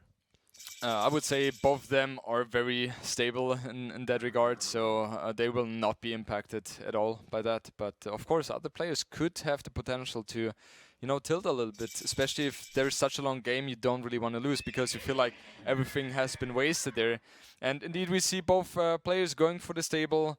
Viper up a little bit faster here, and that's also very nice with the Persians, right? As the TC works faster, means also the upgrade of the age up is going to be slightly faster as well. Ooh, the scout is trying to lane. Oh, okay, Age of Gates. There you go, trying to lane, but he can't, and you don't want to lane. He lost 2 ships. He lost 2 sheep. I mean, 200 food. That's a lot actually, because yeah, TaToH lost some HP on the scout, but that's not worth it for Viper, right? He losing 200 food there in the sheeps is kind of disastrous, and that was very well played by TaToH, we have to say. Yeah, very, very nice. Horse collar already on the way, and I'm checking the goal position because we didn't mention about that, and the goal for TaToH is at the back, while the goal for TheViper, don't like that goal. No, it's very exposed, right? And there is a extremely big hill here, so Viper is going to pay a lot of attention and focus to get the control on this hill, because if he loses it and TaToH camps it with Siege Workshop, for example, Mangonels, that's going to be absolutely lethal for him. So yeah, fortunately for him, the hill is very close to his base, so he should in theory have an easier time to get that one. And TaToH, he's capable of getting in there, and Viper, you know, he was a little bit slow with the reaction. We see the play once again here, and yeah, Viper with the quick walls here. We see him doing that every once in a while. Yeah, but you can see that it wasn't even a node, man. It's crazy. And he took 2 ships from there, 200 food, which is quite a lot. He's now spamming farms the snake. TaToH is trying to make the damage with the scout. He explored quite a lot, but in this position, you don't want to be defending with Persians. You want to have the initiative, and it's not happening for now. For now, he's not. We see archer range being added by TaToH. Also, same moment he's transitioning into the gold as well with 3 villages, so he will continuously play or produce archers here. And Viper on the other side, he's defending completely right now. He's not really taking any damage. One nice hit with the spearman, and man, that's such a beautiful feeling if you're able to, you know, get a hit in with the spearman against the scout. Yeah, I think it is. I'm trying to get that feeling. Yeah, not happening. It happens very seldomly, right? But if it happens, it's a nice one. Thank you for the confidence. Always there to back you up, man. Yeah. I love you too. Thank you. For a scout, really low HP, and now. Are they gonna add more army, or you think that they're going to go for Blacksmith Castle Age? What are your feeling? So Viper right now wants to go Castle Age as soon as possible. By the looks of it, he has not added a archery range as of now. He will get the confirmation that TaToH is on the archery range, so he should react very soon. But he doesn't, as far as I know. Vodka, maybe you can confirm that he has not spotted the archery range yet. Viper has. Oh, he has. Okay, so there should be, in theory, archer range coming up for Viper as well to get some skirms out in order to counter the incoming archers. Yeah, and we see. Is there. Well, he's gonna be like this. Now will be a skirmisher. Let's see this engagement, if he's gonna be able to do the job, because many scouts are low HP, but he has the 2 spears. Remember that the hill advantage give a big bonus here to TaToH. He's going back now. He bring those spears, and now he's coming with the archers. No fletching though. I don't see Blacksmith as well, so I believe he's gonna be with. Oh, he's there actually. Fletching is so important, and he is doing the upgrade. This can be a very, very important moment in the game, because if you check the numbers, also TaToH not only getting the upgrade, but has more numbers. He has more numbers, and man, we talked about this early of this game with the hills. This is so hard to engage against this army for Viper, because it is very likely that TaToH manages to get the upper ground on the hill, and then all of a sudden your units are so much stronger. So you have to be very cautious in the way how you defend here, how you engage. And right now they're both kind of playing ring around the rosy here. Bloodlines incoming for Viper. I like that move, but he needs to buy himself a little bit more time. Scale barding armor is kind of a necessary thing for him as well. But it is tough. TaToH, if he adds a little bit more scouts and more archers, he's going to be in a very, very good position. Well, he still have some skirmishes. He has to be definitely careful here, the Viper. As we can see, the economy for Persians is so solid. With the same idle time, they have already close to 3 villages more. Look at this. You know, it's 39 to 36. That's pretty sick. That's really, really sick. He did the bloodlines already, and he's trying to make engagement. He knows that the units are close, but he's not finding. And TaToH's resources are starting to look scary. And TaToH is fully walled, so he doesn't need to invest anymore into any Feudal Age army, because he knows exactly, hey, I'm safe at home. I can be annoying to you because you are still exposed, especially with the main gold. So he's in a perfect position right now. Especially, he will get the notification that Viper's army is going to attack him with those scouts. That means, oh, I have time to attack you. and you're not going to be able to deal damage to me. So it feels like right now the Bloodlines was kind of wasted because they're not engaging right now, but it's so tough, and TaToH is just using the market, selling 100 stone here, buying the food, and therefore up to castle age, while Viper only at 300 food right now. He will have such a huge advantage here, TaToH. Wow, I mean, really, really wow. Population is almost the same for this investment. He has the Bloodlines, he's trying to go inside. He need to break there. He definitely need to break in, otherwise it's going to be a problem. Is there a hole if he's taking that house? No, I think he's completely walled with the other two houses behind this. But, well, this is Person's Echo. In a moment, he will have the resources to go up, and he's going to be probably 1 minute. It's open! It's open! There's a hole! I was wondering if with that hill it happens. It happens all the time with those hills, that the holes happen, and now this is a disaster for TaToH economy. This is such a big thing. So crazy, because he will kill so many villagers and so much idle time. In the meantime, he's able to go up himself, so he's not so much behind. One village kill only. But now that army behind the TheViper base, who is up to castle as well. Still, all the villages are not working. All out of wood. Now all the villages is, you know, what they call idle. Now it's gonna be idle time for TheViper. He still probably delete some farm there. One village gonna be down. After all these, 1-1 Echo KD. But this is great for TheViper, because otherwise, in mind, with Thumbrin, for Tatars as well, it will be massive. Oh my God, TaToH economy. Well, what economy, right? It's not existent, and one of the big things is he sold his stone, therefore he does not have stone for tower. If he had the stone, he could have built the tower on the main gold and the wood line, and he would, in theory, been fine. But this is just absolute disastrous. He's faster into castle age, yes, but he doesn't have resources to produce anything, man. Nothing, because he has, well, Botkin Arrow, and thanks, you know, and thanks. It's true that he has some army here. He's gonna try to take some more villagers. He has to be careful, the Snake, who also does have the best economy ever. Look at the wood. But he has a lot of food and gold, and doing another stable, so he's going to produce knights or camels. And +2, no, it's 600 gold. That he has a market, TheViper? I don't think he has a market, TheViper. That kid is enjoying, you know? Yeah, the kid is enjoying. He knows exactly how to enjoy life here.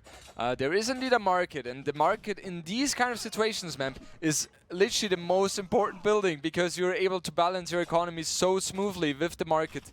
And yeah, Viper, even though he has been harassed here from TaToH as well, the way he dealt the damage to TaToH was just way more significant.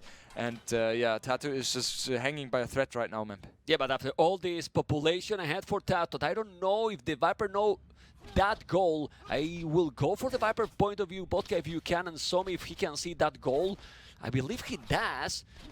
Yeah, okay, well, that's TaToH point of view now, TheViper. Oh, he sees it. He sees it, right? But he probably doesn't realize, because if you check the minimap, you barely can see it, you know? Yeah, you don't see it on the minimap. Like, you have to have focus, laser right? eyes, right, in order to do so. And now there's one knight, you know, trying to engage here, but there are 5 spearmen, and you have to respect those spearmen, as they are just pretty nice against the knights. How many knights with Bloodlines +1 he need to clean that? Oh, but he see it. We were talking about the goal, and he definitely see the goal. Those knights have no answer right now. Only one cap archers. The disaster continues. The game is getting closer and closer to TheViper. Unbelievable game. Unbelievable game, because for one hole, that TheViper got it, and he is taking game number 3, 2-1 for TheViper. You know who's cheering the most right now? TaToH. Yeah. He is cheering the most right now. No, but this is, you also saw the facial expression by TaToH. Like, he was just devastated by that hole. And honestly, that hole, that cost him the game. Yeah. He was in such a good position. He was supposedly to be walled. He had army aggressive against Viper, and Viper was not walled, so he had guaranteed damage against Viper, but he took way too much. What is TaToH doing? What is TaToH doing? It's not on purpose, right? he actually looks like he's thinking. Yeah. And that's not how I know him. Okay, Mr. Doubt. But now we have Scholz or Arena. It will be Scholz for sure. Scholz, right? Yeah. Okay, so we're gonna go back to Italians versus potentially. Which one do you think is gonna be? Malians here on Scholz? Good bonus for the wood. I guess, I don't see the others here. And Malians also give you knights, camels, monks, bomber cannons. The bomber cannons is the big thing. That you need it. Yeah. You need it in that approach. with that map, you know. But now we can talk about that. I think this kind of game with the whole affect a lot more than losing a 1 hour game. 100%. 100%. It's It's just annoying, devastating. right? It's just a Annoying, simple like- mistake, right? But the hills, you mentioned it, Memp. It is so easy to have this happen to you, and it's so hard to prevent that, right? You have to kind of wall preemptively 3 sides in order to really ensure that you're not, and it's so hard on the ice. It's just, it can happen to anyone. Unfortunately, it happened on this very important game for TaToH. But the important thing here is, as a player, you have to keep that in the past and focus on the future. Okay, I don't know yet. I believe it's gonna be Scholz. Are you surprised about the arena pick from TheViper against TaToH? Because TaToH has very good results in general on arena. Maybe he has something planned, because It's not it that looks TheViper like cannot play, but you know. Yeah, let's see. Okay, we have arena. It's not Scholz. Yeah, it's Slavs. Okay. Yeah. So Slavs was the second pick by Viper. So I suppose that he has something planned here, and I wonder what it is going to be, because Spanish was the pick after Slavs. So it's not like Viper was thinking about, okay, TaToH is going to pick Spanish and I will counter it with Slav. That's not how it is working here. So I wonder, you know, Slavs are excelling in economy. The farmers are working faster. Maybe, Memp, this is the time that we can display the information here so the viewers can see it as well. So Slavs, as mentioned, that's what they are known for. 15% faster farmers, and that's such a huge thing, because there's a lot of food units involved in the cast age with the light calf, so that's really beneficial for Slavs. But there's one thing, and then we focus on Spanish, that I don't like for the Viper map here. This close to Spanish, to TaToH, this distance is terrible for Slavs. Absolutely. You need a lot bigger distance, because I was thinking that maybe who could go fast feudal, make even some scout, preventing a forward castle. Yeah. I don't know, to do something. But with this arena map, this is much better for TaToH. Absolutely. Usually with Spanish, you go for the lovely unit, the unique unit called the Conquistador, and in my opinion, the strongest Castle Age unit we have in the game, especially if we're talking about early Castle Age, and it just deals so much damage, right? Also, Spanish, they are working a little bit faster, 30% faster building rate for them. The blacksmith upgrades, they cost no gold whatsoever, so that's very nice for them as well. The cannon galleons fire 18% faster. I don't think we will see any cannon galleons here on arena map. I'm not sure how you would evaluate the situation here. And also, a bad map. We need Pawn Arena, you know. Absolutely. And one thing to mention as well: Spanish get 20 gold into their bank account. I will call it upon reaching or researching technologies. As a Spanish, I never understood these things. Why? All these bonus. As a Spanish, about the economy. Let's move on. I love it. I was about to ask you, where is it coming from that the 30% faster? No, not from my city. Anyway, Spanish and Slavs. It's going to go for a castle, because we still see a lot of times going to scouts, even if it's Spanish. Or you think that here the castle drop is the way to go? It must be.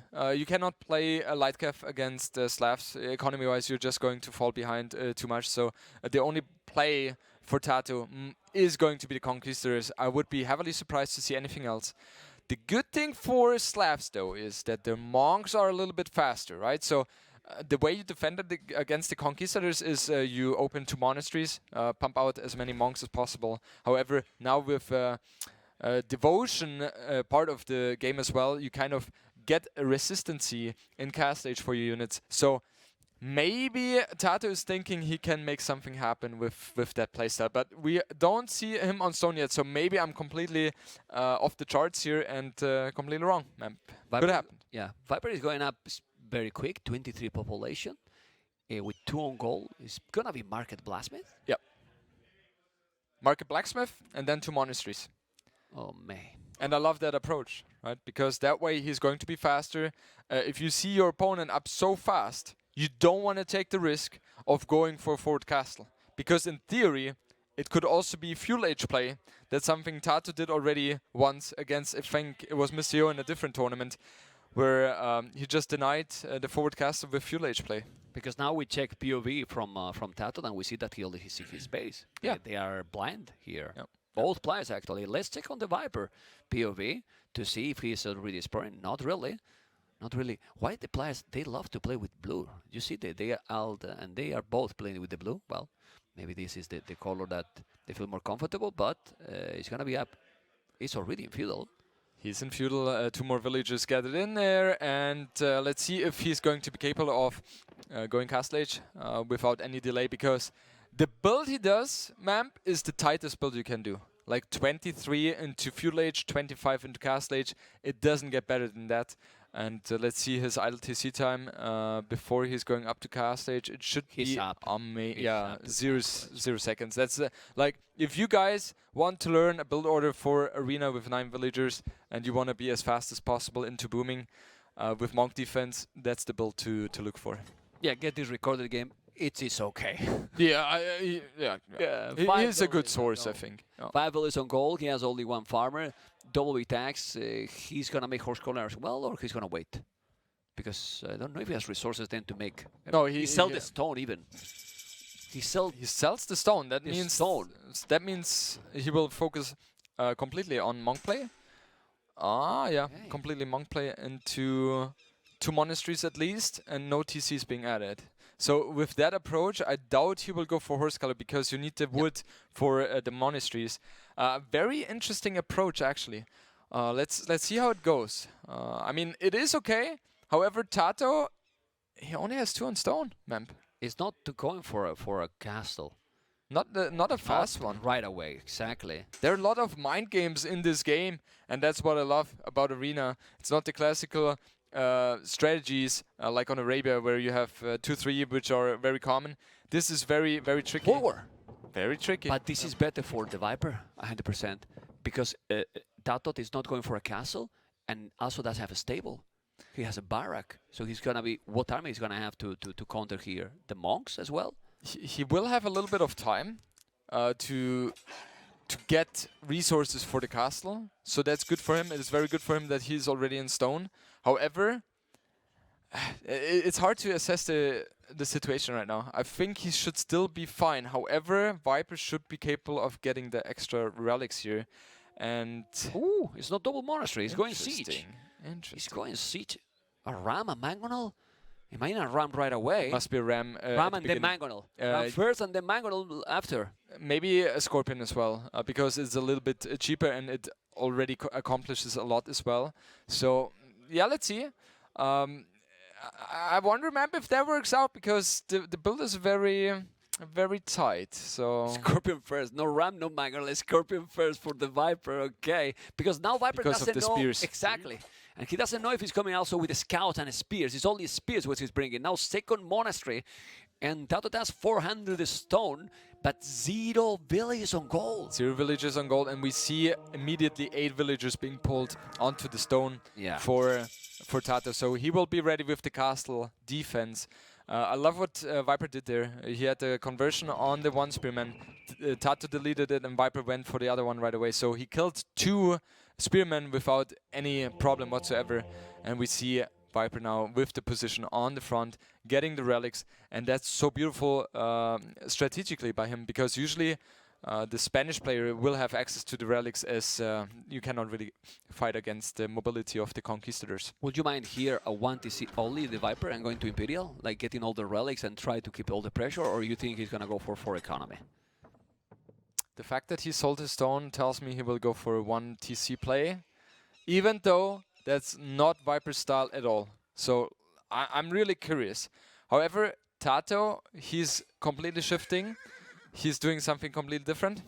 Will be ready for the castle defense if he sees a ram on his wall, and he's adding economy here. But the Viper I feel that Viper is forced to do that strategy, Jordan, because if not, he's gonna fall behind so much in Echo. So if he's doing some aggression now or fast imp, 3 TCs already for TaToH, and he's not taking any damage. He's gonna lose that monk. He's gonna convert. No. There's no way to convert again. Oh, if he take it the second, no, not converting those monks now. Well, Don't convert the scout at all, and bring in already the third relic in minute 15. Yeah, that's a very healthy time here. Oh no, never mind. My prediction was wrong. We see Viper with the buying stone, so he will expand his economy, and I'm not sure. Oh man, the block, but he got it and saved the monk. Okay. There was a clutch play here from Viper. It could have gone the wrong way, but he managed to get the scout here before the monk died. And now it is so important which decisions you make. So important. Is he buying himself the wood to get the TC? Yeah, he does. Okay. Yeah. So he has the relics. Style. It's not his style. The one TC play. Yeah, I thought so as well. Oh, but the Ram is coming now. Did he make sanity? Can we the Viper did sanity? No. I think it's really important now. Oh, it's a must. Yeah. Obviously, he doesn't know that he has a castle there, but no matter what, I mean, if you're going to try to be aggressive, sanity needs to be done. Yeah, for sure.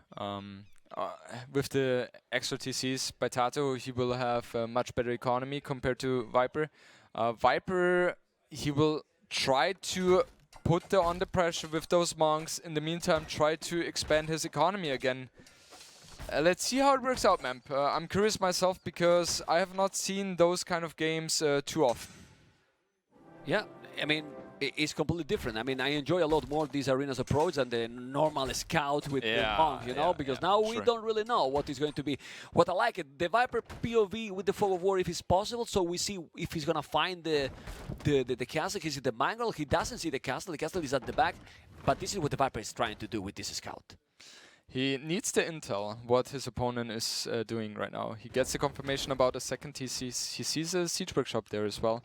And the most important thing for him right now is to get the confirmation, is there a castle there or not? Why that? Because there's possibility also with petards, right? Some petards, sneaky Kong or whatever, but look how far he did that castle, and no, he doesn't see the castle. So what is now Viper gonna be thinking? It's hard to predict.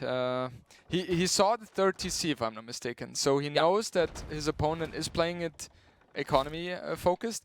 He doesn't know yet. He can only assume that his opponent is on has a castle. And will he kill that Mangala? I don't think he will, man. Don't think he will. He shouldn't. I mean, he's trying, but he's very close now to the TC. No, now he's gonna move, and that the scout is still alive forever. He's gonna heal and redemption here. Well, but the petas are coming. The petas are coming. I told you, the pet. Nostradamus is still there, Mr. Man, Gordon, you know. And he deleted that one. And if he's going for the petas, the massive damage can happen. But the Viper can see now the hole. He can see the delete in the wall. And now he knows that he's going to come with the petas. Otherwise, well, you have that deleted. Insane. And now the snake is going to find the castle. He never find... I mean, damage with these kind of things. It's crazy. For one reason or another, it's crazy, man. He always finds these kind of holes, you call it, you know? It's insane. He knows, man. Like, what happened is just beautiful to witness, man, because TaToH had a perfect counter strategy to what Viper threw at him, but Viper, upon seeing that, he will, you know, cancel, abandon the entire mission, get those relics into the safety, play the long game, take a little bit more time, and build up his economy. Yeah, just beautiful to see. Nice. Loom, Sanity already. Look at the Scorpion. He's sending it back. He might lose the Scorpion, but now he has the Monks, and those are not the Scouts. He can't convert the Kongs. More village for TaToH, so but the Viper is now in a very good position. So good. This is so nice to see. I'm impressed. I'm impressed. And the fact that he was able to scout that hole there, I really want to ask him after this set is done, was that intentional? The answer most likely is going to be yes. I would not have thought about that, honestly. Yeah. Okay, let's see what is going to happen. Also, he has micro that scout forever. He was trying to kill TaToH all the time, and he couldn't. This is now a forward castle. That castle is going to try to put the pressure. So let's see if it's going to go now full castle age approach from TaToH, or will try to go Imperial faster than his opponent. But that castle is going to take so much map control, but the relics are already safe. These players know each other, right? They know each other, and the thing is, devotion here for TaToH as well. So it takes a little bit longer to get the conversions in, and this castle here is so beautiful. TaToH will have so much map presence with that. Viper with the monasteries, he will have the intel, And now we have an engagement incoming. Okay, the gate is down. The gate is... Oh, the castle, there's a ramp. Be careful, you might lose. No, you have to be careful. Remember that you got redemption. He doesn't know that he has redemption. He's gonna convert the mangle. He deleted, but now the Viper is gonna lose absolutely everything or not. Mr. Jordan, is it a good trade here for the Snake? This is, I think it was not good for Viper. It feels like he will lose so many villagers right now against those Conquistadors. The castle is not going to go up without any villager losses, that's for sure. He has 2 monks, that's nice, but there's going to be so much micro action happening right now. Yeah, never mind, ma'am. I don't know. Imperial for TaToH. The advantage is for the Spaniard. He's on the way to Imperial. It's true that the Viper is not too far from going up and almost the same village. So it's still an even game here, even with this map control that belong to TaToH. I actually think Viper is in a okay situation just because of the fact he has the same village account as his opponent and he already has hand card. He has heavy plow. Oh wow. So that's very nice for him. Yeah. So he has economy he can definitely work with a lot, and the most important thing, 5 relics for him. So that's very, very healthy. The biggest issue for Slavs is that they don't have access to bomber cans. Spanish, they do have that. So however, there are monks, redemption monks for the Slav player, for Viper. So, you know, he has tools in theory, even though he doesn't have bomber cannons himself, to go for the counter unit with the monks. However, he already goes for masonry. He knows exactly how the next minutes are going to look like. There's a trebuchet war going to happen, and it's all about getting more position on the map. Yeah, who is taking that castle down or not is gonna be crucial. Remember that also those monks has access to blood printing. Love it. Yeah, look at this micro here. Look at this micro for both players, not getting any conversion. The Viper not losing anything. Also, TaToH going away, but that's kind of trap here. That's kind of trap. I don't know if you want to be there, because there's 4 monks that are going to be trying to convert again. Ooh, the bloodlines. But if you convert and you have the bloodlines, even better for the Viper. But now he's going to try to commit. He's committing. There's more army. He's going to raid and take it. How many? 1, 2 villages already down. And population is better for TaToH that has 2 castles. So if he's producing now few trebuchet, it's going to be very hard for the Snake. Oh, look at the castle position of TaToH. That's so much on his face. Wow, that's really forcing the issue. So this game is going to be decided in the next minutes, I feel. Because TaToH is putting on the aggression so hard, and I think that's the right move because he knows there are 5 relics working against him. So he needs to force the issue, right? Because long-term, Viper is going to be in the better position. I love what TaToH is doing right now. Definitely on his face, that's not a chicken castle, Mr. Jordan. That's an amazing one. Taking the gold, taking the TC, taking the farmers, taking everything, absolutely everything. Blood printing and illumination. Let's go, those are the upgrades. Military numbers, not so much army yet, but the map control belong. Definitely for TaToH. Those Conquistadors can already even more.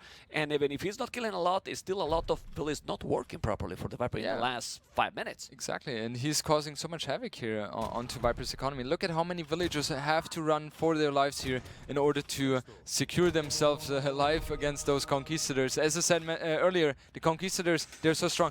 I would love to see Viper doing a quick wall on the top there so the monks can actually get conversions in. And we see now a very stalemate situation. Castles against castles, traps against traps. This is going to be very interesting. However, Viper really putting the focus on getting more HP here for those castles. And I think TaToH, he has chemistry incoming, yes, but he has no HP upgrade on those castles. And that's going to be very, very problematic for him. Yeah, he's gonna take the castle down. Those tribes are going to probably down. Now with those monks, if he convert the Conquistadors, it's gonna be a problem as well. And those tribes that are in danger to be lost. He's sending the manual, but he's sending too early, he's sending too early. Maybe not.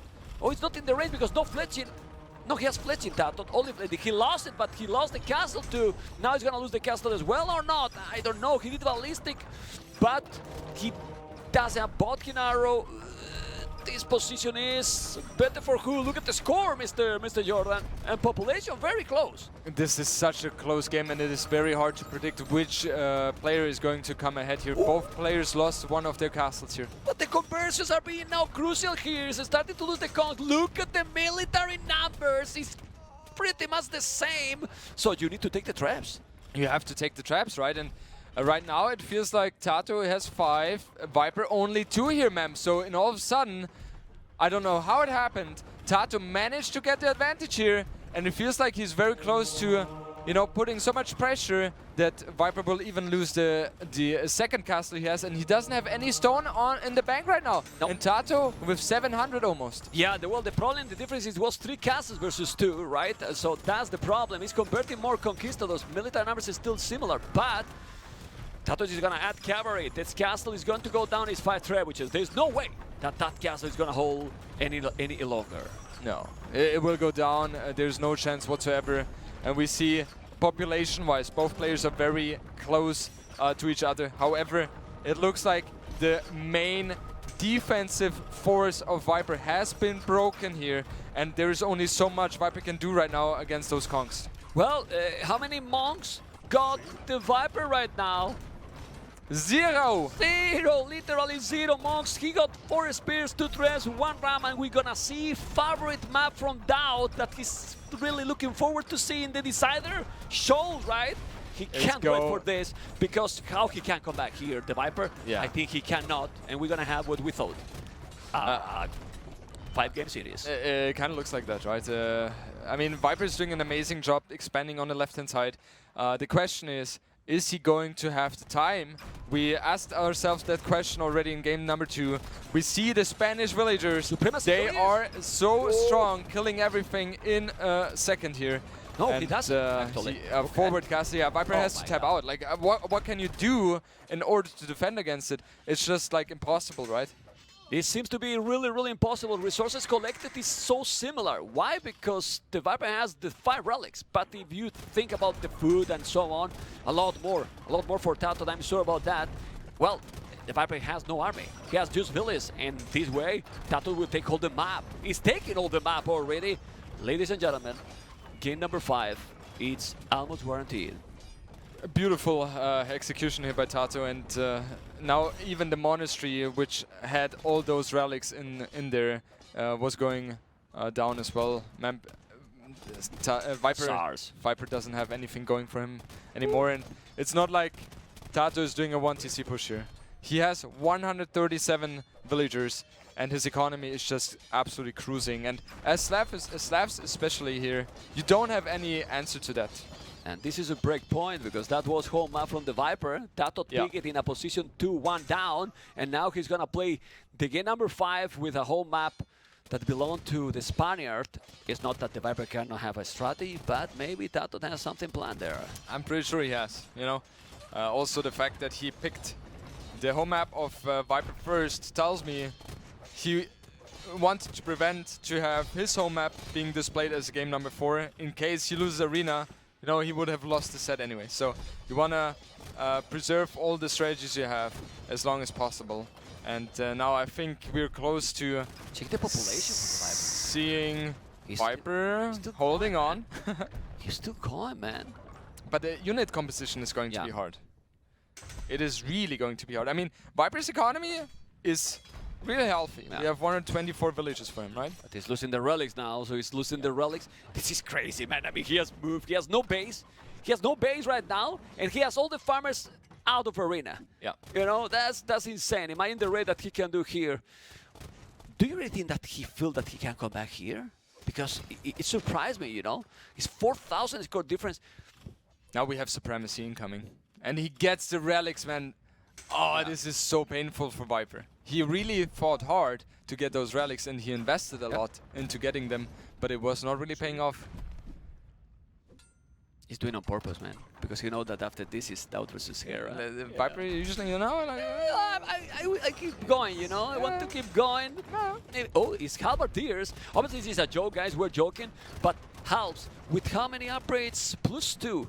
Halbs so is it's not obviously bad. solid. Okay. Yeah, and Halberdiers are really shredding those hussars, right? Yeah. If Viper somehow manages to get into siege ramps as well, then there could be a potential. Kills one trebuchet, that was very nice for him. However, his army is not the best against Spanish villagers as well. He needs to add in hussars as well, but you know, there's a lot of Viper has to do this, Viper has to do this in order to win. For TaToH, it looks so much better. He has map control. He's about to get iron casting as well. Elite conquistadors. Supplies. And supplies. Supplies, doing everything, all the upgrades. He has 64 farmers. He has now 1 relic in the bank. The halberdiers are gonna clean those, probably, yes. Oh, wow. He managed to have so many halves. Population, 170. He's doing champions or transition into infantry because he's thinking, okay, this is a lot of halves, but now why you send the halves to the Kongs? I don't think you should send it there. Halberdiers should be connected with those skirmishers. Yeah, it was a little bit of a misplay by Viper, caught off guard in that situation. It is so tough, right? And Viper really wants to kill that castle with those 3 trebuchets. The question, ma'am, is he going to be in time here? Because the champions are knocking on the door, and if they are out, there's just no unit Viper has on the field right now that is good against champions. Yeah, well, he could try to go infantry himself, but that was if he got a healthy economy, which is not the case. Now the halberdiers are going to defend those trees. Maybe he's going to be able to take that castle. I'm not sure, because TaToH has a lot of villages on that castle repairing and on a stone. So halberdiers will try to kill those Kongs. 1 trebuchet down, and still 4 trebs and bomber cannons. This looks so hard for the Snake. Yeah, and Viper is forced to as dive out hard here. as he called the GG. Number 5, as we kinda expected, Mr. Jordan, because these two are closer than ever in his Oh, skill 100%. wise, 100%. It feels like TaToH has stepped it up throughout the last weeks and months, and he really showcases there. And man, let's be honest, on Arabia, he had the lead, in my opinion, as well. It True. was not game deciding, True. for sure not. But Well, one he had the mistake at lead. this level, you know, one mistake or one. For me, that's not even a mistake, because in those Yeah. hills, it's It kinda, happens. It happens, you know, it happens. And the interesting thing here is both arena stylish maps, TaToH won. And Scholz, it's not the typical arena, but the gameplay is very similar. Let's be honest, it's arena with water. It is arena with water, right? So much. I feel like TaToH, especially with his home map, especially with Italians on the board as well for him, I doubt it is going to be Magyars. I'm almost 100% sure that it is not going to be Magyars. We will see Italians here. And maybe TaToH, he told me today he wants to have Snake for dinner. Maybe he will try to make Viper suffer as we did in the Colosseum earlier. It's not vegan? No. It's not vegan? Okay. Snake for dinner, guys. You know? Snake for the dinner. And Viper wanted, I think, tapas for dinner, so I'm not sure, you know. Someone is going to have a feast today. Okay. Italians versus Malians? Malians has to be. It must be You Malians. need the bomber cannons, right? It must be. I don't see Monaspa here, maybe. I mean, you can go Don't for see the it. late game here with Monaspa, good economy as well. But bomber cannons, we have seen how powerful they are. And Italians, Genoese crossbow. Oh, yeah. Nice, Malians. Also, Malians could have champions +7, pierce armor. That's the thing. That's strong. They don't have the best water, but they have access to, we will see in a Fast moment, fire ship. Malians against Italians. So Yeah, it's not the biggest surprise. It's what right? we expect. I mean, it's It's clear. what we expect. Who would pick Georgians here? Yeah, and we can analyze now the civilizations, because this should be a fast castle approach, Oh, for sure. right? Like, the meta is pretty clear here. No one is going for any aggression whatsoever. So fast castle is going to be the play here for both players, most likely. And the map is, it is way different compared to the other maps out there in NAC, because we have the situation where there is a big lake in the middle. However, this lake is a little bit different compared to the other maps we have in Age of Empires, because it only has shorefish instead of also deep fish. So you have to find the right balance here between, you know, going to water and balancing your economy on the land. Also, that tower that we see there, it makes a difference as well. You don't want to super overcommit, because you move those fishing ships or fire galleys there, and the towers just take them. Yeah. Maybe talking about the civilizations here, I was a little bit late on that, so let's start it off with Malians. Malians have a huge advantage that their buildings cost -15% wood, so that's very nice for them. That means they can, you know, save a little bit more on the wood and spend that on hybrid Map aggressions could be, right? We could see stable Siege Workshop and Monastery as the aggressive part. Would love to see that from Viper there in order to mix things up, because going against Italians in the late game could be tricky. They also could, with the saved wood, spend their time a little bit faster on the economy. And as you mentioned, Mamp, you have stronger gem skulls, so that's really nice for them. Italians, oh wait, there is a pause going on right now. I think so. Yeah. What happened? I don't know. Okay, the pause has come now. Is there something bugged, I suppose? There are 2 goals. Has the longest average game time at 46. Oh, Doubt is the last person who wants to read that right now. Oh my god. What's happening? I don't know. It feels like a restart.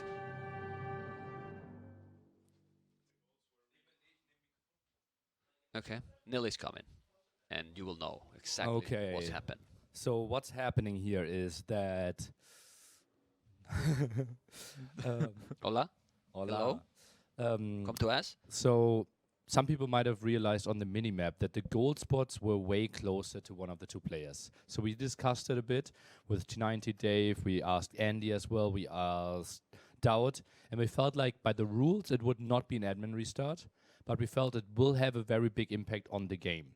And since we're still in Dark Age, we spotted it. I went inside, I didn't say who had the better map. I said one player has an advantage with shorter distance towards the gold. Both players agreed to restart, and we think we will have a more fair game 5. Awesome, makes totally sense. Thanks for the update, Nilly. And yeah, when I was looking at the gold spots, you know, it was kind of thrown there, so it only makes sense there. And man, we want this to be as fair as possible because it is a deciding game. Even more.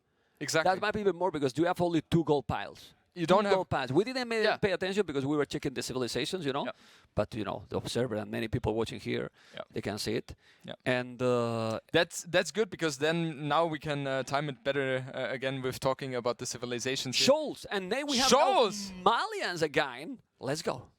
Somali, no, is Italians. Yeah, Okay. that's fine. I haven't talked about Italians before, but Italians is the typical water sieve, right? Because you have how much percentage is it?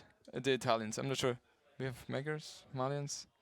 Oh God, the production is. Oh no! Okay.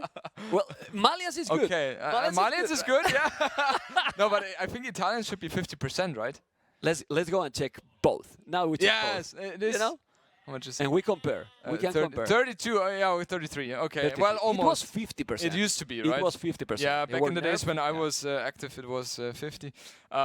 No, but yeah, that's the reason why Italians is such a good civilization here, because of the cheaper technology, dock technologies here. So you can expand faster on water. You can also fight for it much easier because you have to invest lesser resources. And yeah, I mean, clearly a big advantage here if it's about the water. However, with Malians, you can do a lot of different shenanigans as they are a little bit more flexible. And maybe Viper is going to utilize that. I think he has to, man, because if he's going straight for post-imp without any shenanigans on his opponent, he could be behind there. Yeah, if we can zoom out here, just here, vodka, zoom out a little bit, and we're gonna see that we say that this is arena like water, because it's very easy to wall. To make a small arena, you have also golden stone at the back, so you are safe. And the same way here, well, not as much here because in front, as he saw it, it's kind of open, but well, you can make the buildings there. Some houses, Market Blasmith, Palisade Gate, he has all at the back, he's fine. And well, then the big amount of gold is in the sides. Yeah. You know, so that's why it is such a crucial point of this map that the players try to focus on those 2 sides, and it is also a form from balancing act, right? How much do you invest into pushing one side? When do you expand with a TC? Do you not go for the TC on the side? Do you go for a castle right away? It's like there are so many different options. How much do you invest into water? This is such a hard thing to do in terms of balancing. Something we want to express as well is the relic amount is not 5. In this map, it should be around 8, 9, something like that. So it is really important to get access to the relics as well. Yeah, I think it's 7, no? 2, 3, 4, 5, 6, well, 8, yeah, 7 or 8 relics. That's quite a lot. Still, there's a lot of goals on the sides, you know. And here, what do you think is the better approach? Because it's kind of, you know, sometimes you see 2 extra TCs in your base. Sometimes you go right away for a TC on the goal and then a third one at home. Yeah. Might be dependent also if you're gonna go stable and make some light cap, which is rarely happening. You know, you wall and go probably for the extra TCs and monks. Yeah, in terms of your question, I don't have the answer honestly, because it is so complicated to find the best way to approach it. And yeah, maybe we have the answer after this game here, man, because we see Viper going up for a way faster time compared to his counterpart here in the forms of TaToH. TaToH straight for fast castle. Viper is going for what? He doesn't have a barrack, so I suppose there's a second dock being added. So he will go for the galley opening here, man. Okay, this is a really important game, but I will say that it's even more important for the Viper. Why do you think so, man? Because TaToH won yesterday 3-0, while he won 3-2. 3-2 win and then losing 2-3 now. It will be more complicated for him with what? I'm not gonna say the word, you know, with the system of the Swiss, you know, with the Buchholz. Buchholz, yeah. Okay, no, Buchholz. It was almost as it's supposed to. It was okay. I don't even want to know how I pronounce the Spanish word. Okay. What is the Spanish translation for Buchholz? I have no idea. I don't think there is there? I don't think so either. I don't think so. But in that regard, for that reason, I think Viper needs this win a little bit more. You know, it's very important for both, but yeah, I think it's more important for the Snake. For sure. Right now, Viper, I don't think he will invest too much into the war units on water. Should be 2 galleys maximum, and then he will expand with his fishing boats. No, he's only investing 1, so he's playing this one very, very smart. Very little investment with maximum damage. And play greedy. That's exactly how he's supposed to do it. However, there is a fire galley coming out here from TaToH, and he is able to save all these fishing boats. So that's a little bit problematic for Viper. That's not what he was hoping for, I guess. Look at the galley, how fast die against that tower, you know? I mean, the good thing also is that at least it's not working. The fish is not working here. As we were talking, stable. Stable for TaToH. Playing arena approach. Few scouts, into light cat maybe or not, but it's like arena. And I like this table, honestly. It gives you map control. It gives you map control, and you can fight for the relics so much easier, right? So that's very beneficial for TaToH here. We saw a quick wall by Viper, so that was very clutch here as well. Thanks for pointing that one out, Vodka. And yeah, those 2 galleys are going to be pushed away from the fire galley. There was only 1 kill on the fishing boat, so TaToH has done a good job. However, 2 fire galleys are going to hit the ocean as well from Viper very soon, and he's going to be able to push this fire galley away with the tower. This castle transition is so smooth, really, really fast for TaToH. It's not that the Viper lazy. Look at this quick wall.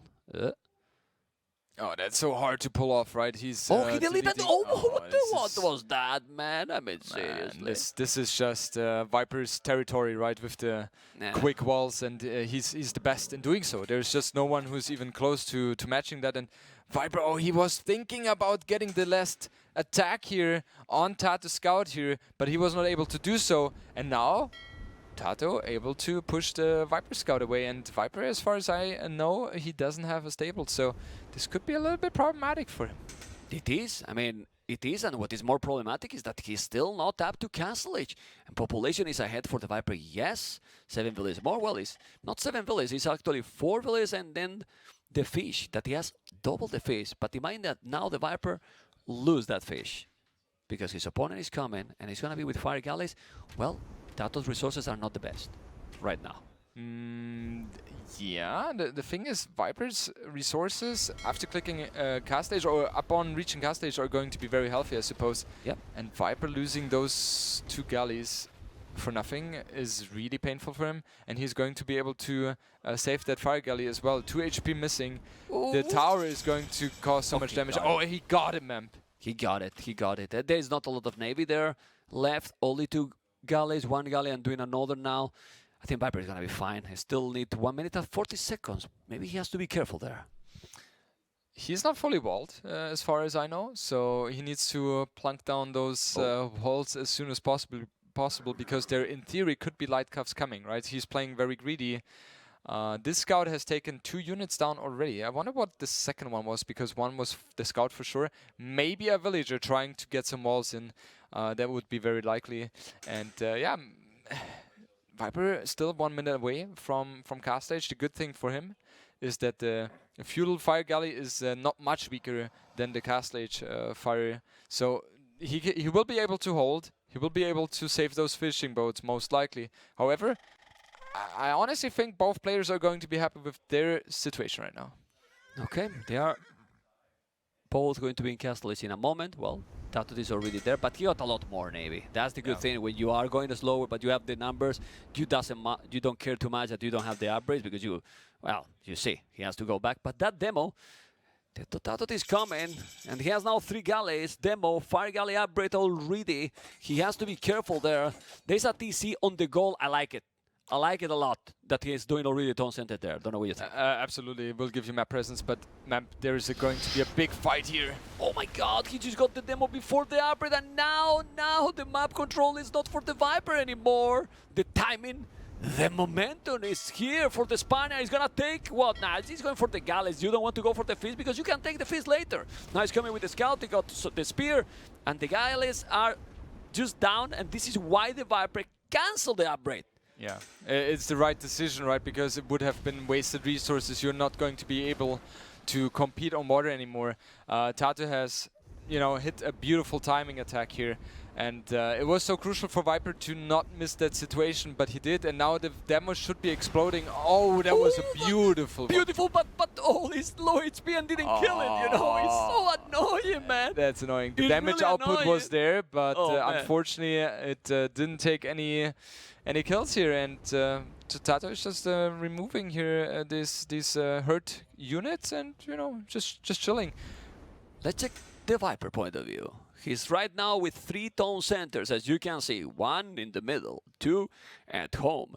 And with 49 population, now he's going to make the 4th TC.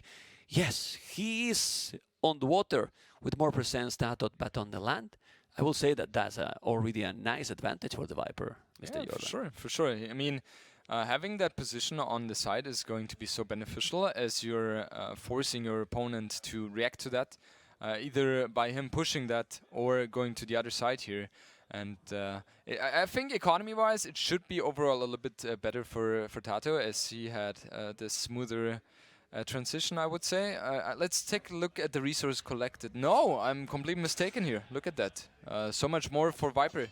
He got a lot of more fishing ships, like double for so long, and he still have 4 alive. I don't know if he's really still taking the fish. So what he achieved, TaToH, from having the water advantage and make the upgrade, he didn't achieve that much at the end. He killed the galleys, but, well, if he still have 4 fishing ships alive... It's still 4 memp. How is that even possible? I guess Viper has done a great job at hiding those fishing boats. Of course, their efficiency is not going to be through the roofs here, but still, they are alive. They are doing some work here. And TaToH with 3 TCs right now, Sanctity incoming, Lightcav upgrade incoming as well. So he is going to cruise very nicely. TaToH with 3 TCs and Viper with 4 already, man. 4 tone centers. 4 tone centers, 3 at home, 1 in the middle. Oh, this is the decider. Now the fish is gonna be gone, but that fish already, well, they did the job already, as you can see. It's gone, and now, I mean, it's not gonna be a fish boom. You got 3 TCs, you want to keep booming, but on the land, as you can see, Relics, TaToH has already won. The Sea Tower is still alive, and another close, very, very, very close game that is gonna go for Imperial. It is definitely going to go for Imperial. There's no way it is not. And both players with 56 units, or villagers right now, or economy units, whatever you want to phrase them. And army size is 9 to 9 as well. So a pretty close game. It kind of reminds me of game number 1 on Enclosed. Yeah, and then the longer the game goes, Now we go back into the safe matchup. Very important. Well, this is good for TaToH. He's going to pick already a village that was with food. So he's losing not only the village, but also the food that he was collecting. Monk is also down.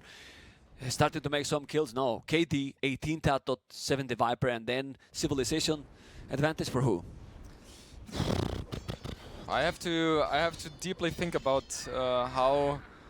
which Civ I prefer here. But We don't have time. You need to be quicker. yeah, exactly. I mean, this is, you know, going crazy right now.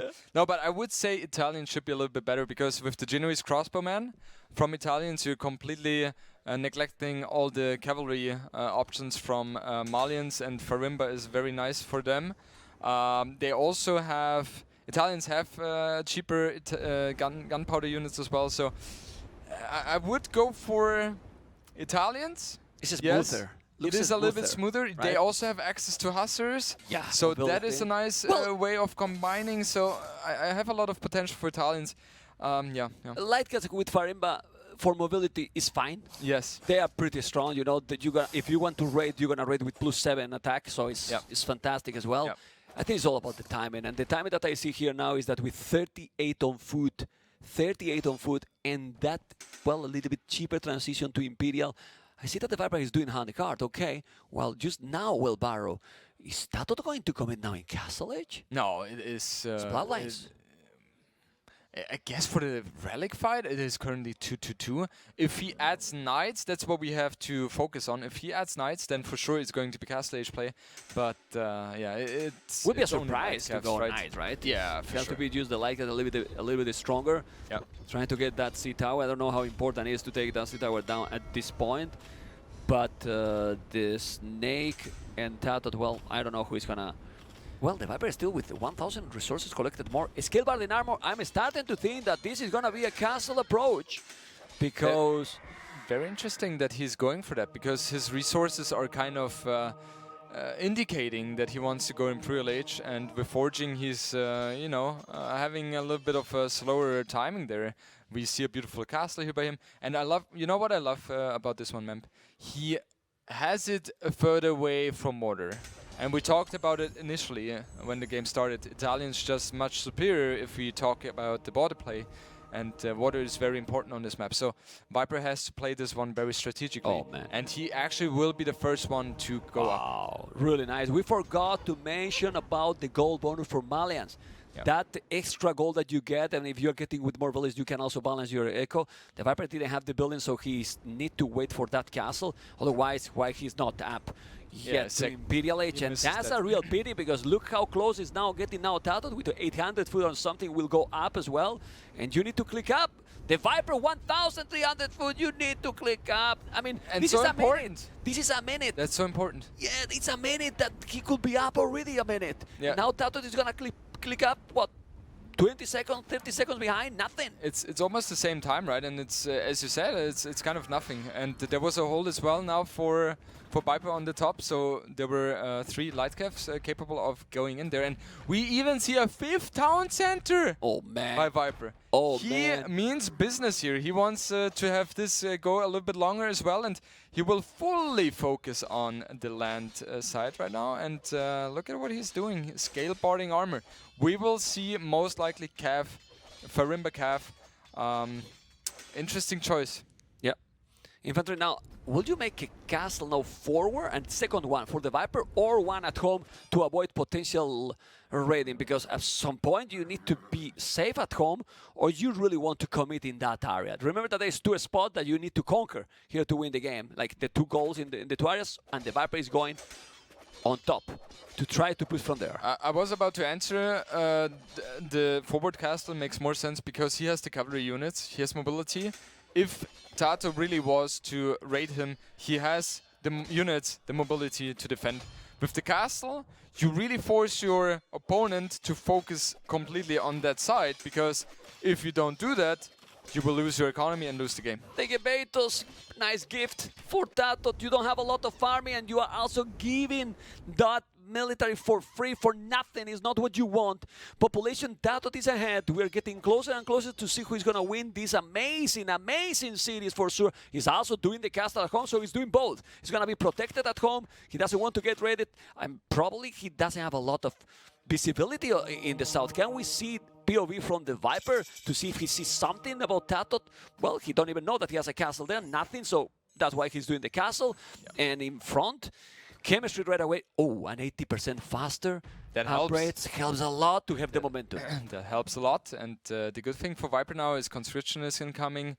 Trebuchet should be in the queue very soon as well, and he will push on the top with bombard cannons most likely.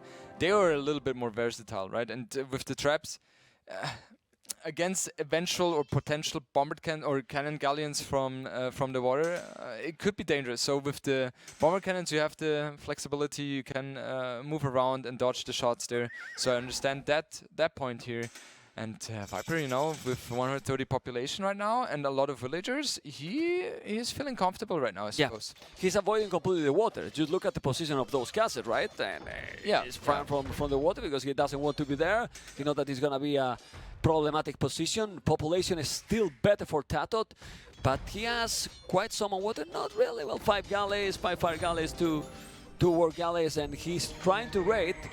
For now, he's not able to raid, and still a 50-50 game because you check the score, and TheViper is getting closer. He's getting closer. I mean, with the 5 TCs, you're able to get a lot of villagers out on the map, and we will see the main focus is going to be on this spot here because TaToH cannot ignore what is happening right now because Viper is about to push. He has 2 bomber cannons, he has some Geppettos. Very interesting unit choice though, because I think the Genoese crossbowmen, they should shred those Geppettos. And yeah, let's see. There's one trap out alive as well. He's not really attacking the castle, is he? Oh yeah, he is. Yeah. He is, but probably they are threatening the cover even more, right? So that's probably why he's picking the Geppettos. I mean, it's a tricky position here for the Snake, which is gonna be probably better if he's taking the castle. Oh, Mangonel is gonna go infantry. No, it's just the Geppettos upgrade. Let's see now. Let's see this battle. Mangonel, 2 bombard cannons. Are the Geppettos gonna be good against those? Well, in a face-to-face, they have a very high attack. They need the upgrades, and he's doing. This castle need to be down, Mr. Jordan. It's very important because all the farming is there. Yeah, and it looks like Viper is going to be successful in that endeavor, right? Because the castle is closing on to 0 HP here, so it will be taken down indeed. And now Viper is going to be able to get even more ground here on the top, and TaToH really needs to focus fully on this side because, you have to, right? It's a bad cast in theory because it's on the edge. You have a lot of potential space not covered by the castle, but you have to place it like that. The water, you have to avoid the water. Yeah, but and he doesn't want to bring even closer because there's still the water that is close. Okay, he's still taking more and more map. Population is still better for TaToH. How is this possible? I don't know, but he's still going there. The score is about to switch, Jordan. It's about to switch. Is TheViper gonna be able to come back in this game? It's not that he was super behind, but the control was looking better for TaToH, and these Geppettos, as you mentioned, are melting against those units. It's very interesting. Like, Geppettos is not a unit I would have had in my mind at all. And you know what I would love at this moment right now? If Viper somehow manages to get onto border as well, because with fire galleys, you're going to be able to cause some damage here. Yeah. Okay. Bombard cannons.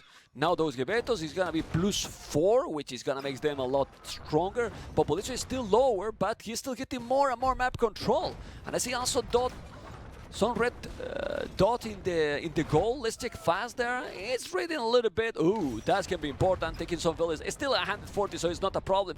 But it seems that TaToH has no answer to this, Jordan.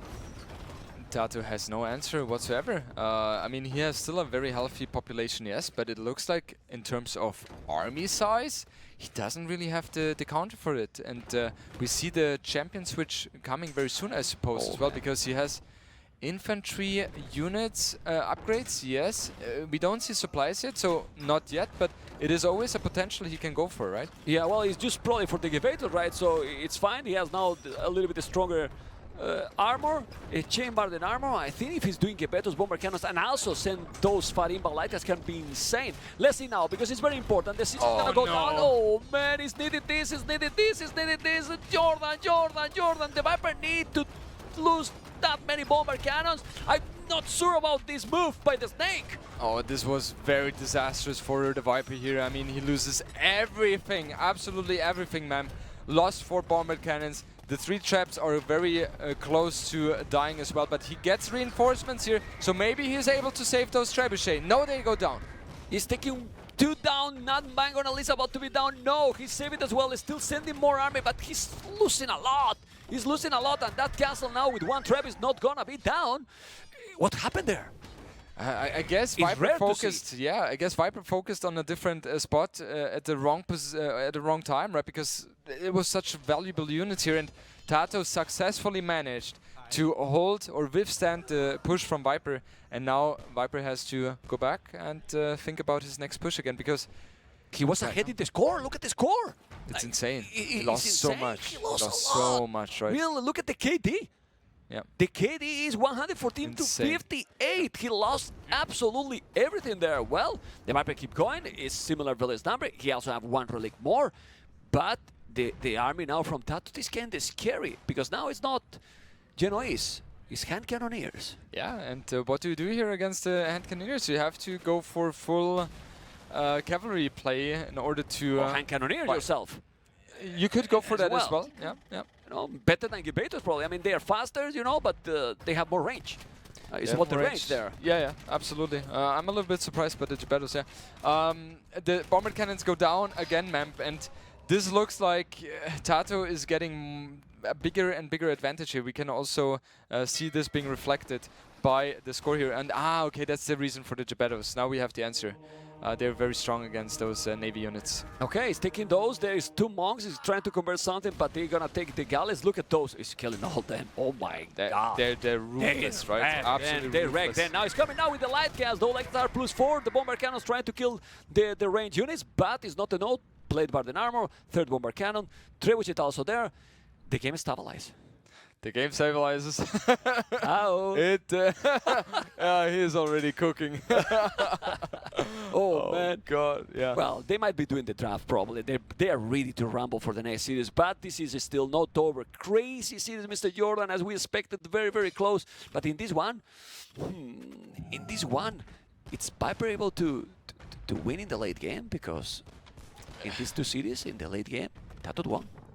He won, and also think he has the better civilization here compared to Viper. The good thing for Viper is he has a little bit more map control on the side, but still no water access, right? So it feels like TaToH will always have a little bit better possibilities in terms of maneuvering. And TaToH has a very strong army right now. Very strong. A lot of hand cannoneers. Even elite Genoese coming in as well. That kind of nullifies the cavalry play by Viper totally. And there is elite Gebeto's incoming as well. So what is the perfect way to play this one as the Malian player? I'm really worried for him. I don't know, but what I see from the Viper is 60 farmers. Well, TaToH has 20, 28. You know, it's double the farmers. I don't know if this is going to be a note for the long game.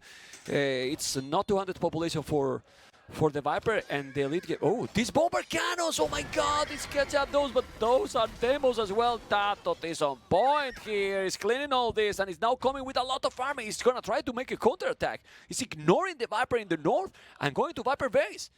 Oh my God, how you stop that on the Viper base? Well, sending some light as a bomber cannon. Oh, he missed it. But no. Is he still gonna kill the light caps? Might take maybe 1 bomber cannon. Maybe. Not even. There you go. All down. Oh my God. It is so crucial for the Viper that he spotted that. Yeah. And now the question is, how does he react to that? He in theory could push on the top because the army is out of position. But I guess he doesn't really have the units to do so. So also loses a bomber cannon here against the bomber cannons from TaToH. So it is very tricky, and it's all about maneuvering now. Okay, he's committed now. He's committed now. Look at the light cast he has. They are not with Farimba, I believe. And they has the numbers. He's gonna take the bomber cannons here. Now he can push. Now he can push. He's gonna take so many units. And if he's coming now with the siege, that castle will be down. But in the south, if we can switch really quick, Mr. Vodka, look at the destruction here by TaToH. This, I mean, who's gonna make more damage there? This is so hard to assess. I think Viper's army is not as strong as TaToH's is. However, the good thing is, it feels like TaToH's push is not as lethal as Viper's here. So it is really hard, and it could also be a kind of a base trade situation here, He's man. switching now, oh my god. Well, he's repairing the castle, but when he killed that castle, what he has the Viper to defend? Because here, at least, TaToH does something. Well, TaToH has nothing either here. What's going on? They are switching bases, and when they are going rotated in the map, and we keep going? It kind of looks like Look at that. the farmers! It kind of looks like it, and the good thing for Viper is he has almost 2,000 stone in the bank. Oh man, you can repair forever. This is 200 population almost for the Viper. TaToH cannot because he's housed now. He's gonna take the relics. He's gonna take the relics, 7 relics to 0. And the Viper seems to be now in a position to get back into the game. Even if people was thinking that maybe he's not behind, he is behind, or it was looking behind here. It's true that the map control has been looking okay for him the whole game. Yeah, I feel like his push is just a little bit better, and having so much stone in your bank is just so good, because you're going to deny the forward push from your opponent for such a long time. Well, here, in the meantime, you lose all the economy, right? Yeah, well, TaToH still have killed more villages. Now it's the gold miners. Let's see this push, because now the Genoese crossbowman need to die, but he's gonna take it or not. It's, I mean, in theory, those Genoese kill everything from the Viper he has. But the Geppettos are doing such a good job here, and Yeah. it feels like there are so many. I mean, man, massacre! the game is so action-packed right now. There's so much fights are happening at the same time, and it's really hard to make a judgment here who has the lead. Yeah, also for Vodka, I feel bad for the observer, because he's going to the left, to the right. He doesn't know where to look, because we don't know where to look as well, right? Absolutely. It's crazy, and now it's coming finally to this area. Are both players going to be out of goal? Because now one is trying to attack, he's coming around, he has some galleons, but how do you stop this army? This army, how do you kill this army if you are the Viper here? What do you do? The good thing, the relics are gone, even if you are not taking, but TaToH is not taking gold for the relics. The relics are gone, yes, but he will be able to recover that, and Memp, he killed the push from Viper. Look at the score, he has such a huge lead. Look at the population, he has such a huge lead in that regard as well. Really And insane. if we talk about sheer unit quality, it's just in TaToH's favor, right? So it's so tough for Viper to make something happen right now. His resources are not looking too healthy as well. We see another engagement coming in. Let's see this engagement, because this can be the game, this can be the last one, this can be the last one, and then TaToH might take the 3-2 against the Snake. It's possible to happen, we'll see, but this is not the Node Geppettos, I believe. He has galleons supporting those hand cannoneers and elite Genoese. The bomber cannons need to go back, because the galleons got the range, more range than the cannons, and the population is still stabilized a little bit. The Vipers still have 2,000 stone in the bank, but the problem is that, okay, he's cleaning here, but TaToH is army not all the reacting. time. Ooh, TaToH it's is not losing moving. so many units. So many! What's happening? Like the Viper before, now TaToH, wow! And this can snowball so hard right now, because he lost so many expensive units here. So, Memp, this is kind of a repeat of fortified clearing, back and forth all the time. All the time.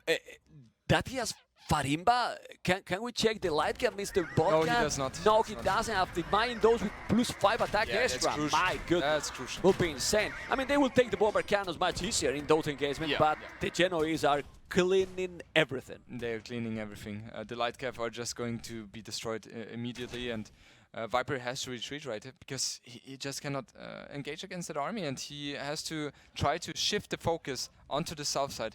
Try to raid on different spots here, but it's so tough on this map because there's so much stone you can gather as well, meaning you have access to more castles preventing the raiding. And I love what Viper is doing now. He needs to get the water control, otherwise there's no chance he can make anything happen on this game.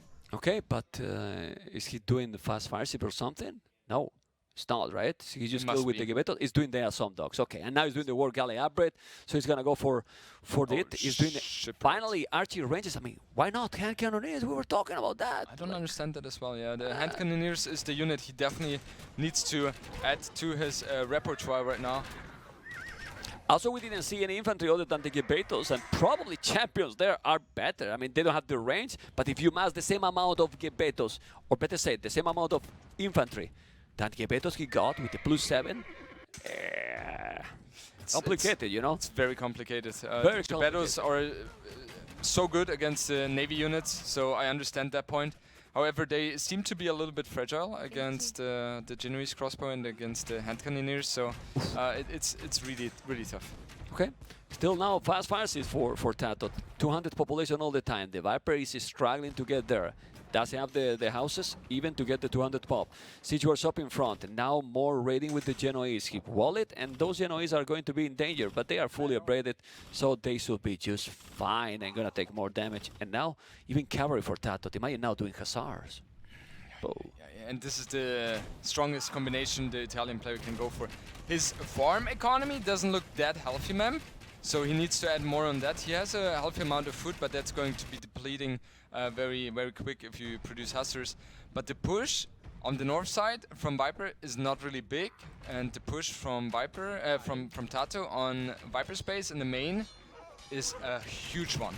Yeah. You have to respect that one, otherwise you will die. Oh, but the bomber cannon! Oh, bomber cannon now is gonna snipe the siege. And there's a trebuchet that he can use. It is still 1,700 stone, and now TaToH is losing the bomber. No, he noticed now, but he's bringing also a treb and another extra bomber cannon in the south. Is gonna take it or not? Not really. Fast fire ship already there, and the Viper is still with almost 200 population.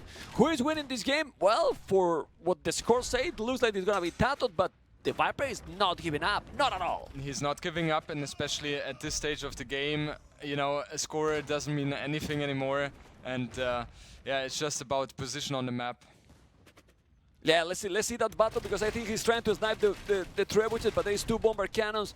Oh man, he's enabled both. By the way, don't have siege engineer, so it's even in that regard. Yeah. And bomber cannon is shooting. Well, who is losing the bomber cannons here is gonna definitely stop the push. Oh, more bomber cannons. Cheaper bomber cannons. And cheaper bomber also cannons. for Italians. Exactly. And TaToH is just doing such a good job here at pushing. It is so tough against Viper to play in those kind of scenarios, but it feels like TaToH has all the answers he needs, and he is, you know, defense on the top as well without any issue as well. And all the focus and all of a sudden has been shifted to Viper space, and that's not what he wanted. Yeah, I need more bomber cannon. That trebuchet is going to be down. Farimba! Farimba, in my opinion, 20 minutes later than what he needed, because how many Latkas he has been sending during the whole game? A lot. Yeah. Really, really a lot. And right now has 15. I mean, he's +5. It's a huge extra. thing. +5 is like having the whole blastbeat upgrade, you know, like complete, you know. So they kill much faster everything in the engagement. Viper, however, he has gotten a little bit of units on water, so he's going to be able to kill the trebuchet with the fast fire ships. Well, he got the water. In the middle, he got the water back, you know. Ooh. The beta bada-boom, make a bada-boom. Oh, just look how many things are happening that TaToH didn't notice that one, you know. Yeah, it's so hard, right? In the middle, there's... oh, that's crucial. That's crucial. The fast fire is going to be able to take it. No, because TaToH has another, and they are microing so many things at the same time. Mr. Jordan, so many things, and now bomber cannons in the other side as well. My. Yeah, it kind of looks like a TaToH is stretching himself. TaToH is stretching, yeah, in front of us, you know, to let us focus completely with the casting. Look at the Gebetos, bomber cannon is gonna clean the push, but he stopped the push. I mean, you check the population, and it's still a lot more army for TaToH, but he stopped the push at home, but now TaToH is cleaning this area. Still, both players got one goal. They have one goal. One goal area. Yeah. I mean, both of them still have a lot of gold in the bank. A lot of bomber cannons have gone down in this engagement here for both players. No heavy plow yet for Viper. Do you think, man, Oh, that wow. could cost him the game eventually if it becomes not about gold? It's not totally heavy about blow, good. it's that also not crop rotation, so he's missing the 2 farm average. Well, his opponent has already. Yeah. That's quite a lot of food. Just look at the resources for TaToH. Yeah. Check the resources he has right now. He can do absolutely everything except gold. The Viper guy has no resources at all, and it's not like he's having right now 50 light caps in the queue. You know, his production is at the limit right now. It is at the limit, and also he's very pop capped as well, right? Down to 870, can maximum produce 180, so that is a big bummer for him as well. He has a little bit of water control there still, yes, but I don't see a way how he can defend on the top, and man, he is forced to go for skirms. Yeah. You don't want to go skirms But with Malians. this amount of farming here from TaToH, maybe he's doing the average for the least skirmishes and he's not gonna be even in time to use it. This is huge amount of farming here coming with those, you know, East Cross Bowman, hand cannoneers, bomber cannon, and he's trying to get this area. If he's getting this area, that is the game. It is definitely This is going the to goal be on the the game. throne here. Exactly, and that's where Viper's main economy is going to be at. So yeah, it's really looking very bad for our Norwegian player here right now. He still has some bomber cannons to maneuver around, so his gold economy looks healthy, no question about that. And the faster gathering rate from Malians is not going to be bad in these kind of situations. However, the timing and the momentum, not sure if you heard this saying before. I don't know who is telling for this the so Spaniards. often, man. My goodness. With those Gebetos with the bomber cannons and so on, you have to be careful here, the Viper. You don't want to... the infantry, man. The infantry. The champions are really, really good here, but you need not 10 or 20. You need a lot more, that's for sure. You need a lot more. They are so tanky. He's gonna be in time. I'm not sure if he's gonna be in time. 146 population, 177. You see how he's moving himself, the Viper, and he doesn't feel comfortable at all, Mr. Jordan. He does not, and honestly, how could you in this kind of position he is in, right? He's plummeting down in population, 144 against the almost 200 from TaToH. TaToH still with a beautiful army pushing forward. He loses one bomber cannon. Ooh. Second one is about to be killed as well if he's not paying attention. He has many coming. He has many coming. He has many coming. The Viper is trying to clean, but he lost two himself, and now he's losing all the bomber. All the Gebeto is losing everything. The bomber cannons are going down, and the population one more time is dropping a lot. The Viper in the late game today Insane. is losing 3 times against TaToH in a very similar situations. Insane. And we have to talk about it, right? Because Viper is known to be the best deathmatch In this situation. in thest kind of situations, best Imperial Age player. However, TaToH really showed today that he can keep up, not only keep up, he can also win against Viper in these kind of situations. And this is crazy. Yeah, that's the replay for Andy doesn't like my comments. Lost quite a lot, and now keep coming. 133 population, 200 pop for TaToH. And the map control doesn't lose that healthy anymore for the Viper, definitely. Hussars are also coming. How important are the civilization choice, Mr. How important are as well, you know. It is but so important. You think he should have done something else, the Viper? But well, we can talk about that when it finishes. If it finishes, but it's getting closer and closer. Now he's gonna build here, which is very, very important. He's doing Barra. He's gonna go Kondo Thierry. It looks like that. We at this point, you were asking what can he do different. It's tough. With Malians, I think he has done everything he could have, but it feels like Italian is just a little bit stronger here. And we can just acknowledge the performance both players have shown today and just appreciate what we have witnessed, because this is, you know, very, very, very high level. Yeah, 6,000 score difference. Death Castle is going to be down, and I really believe that after this castle going down, and if he's also dropping those relics, our prediction, Mr. Jordan, for a 3-2 for TaToH is gonna be accurate, really, really accurate. Because We know it. The Spaniard is just taking this game. 130 population, 200 pop. He's gonna finish or not? Because the Viper is doing another castle at the back. I mean, he has the stone, right? Yeah. For it. However, it looks like Doubt Castle as well. No. He's just losing so much population. We have 128 against the 200 from TaToH.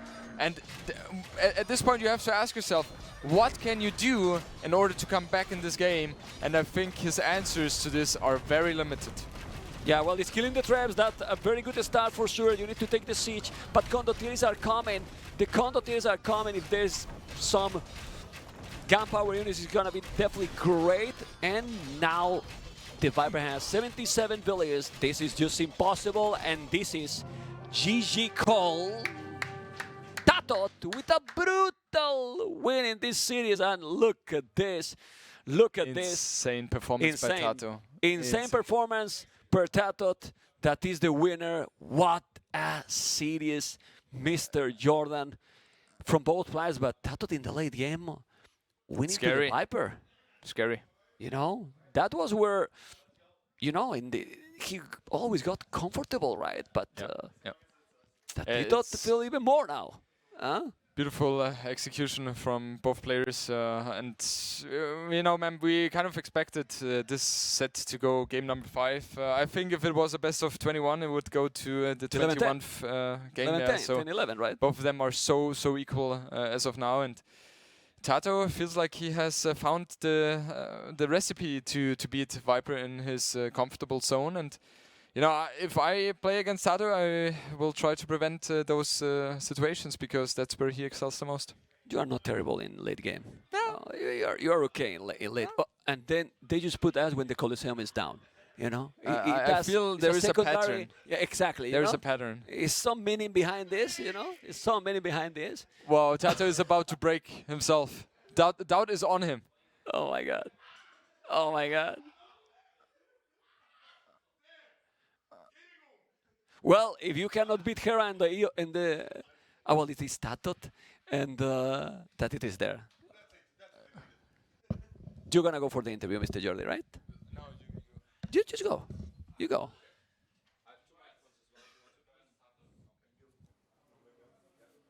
Tati, man. What the hell? TaToH, congratulations for this very important victory. What does that mean to you? Wow, because you were carrying Doubt right now.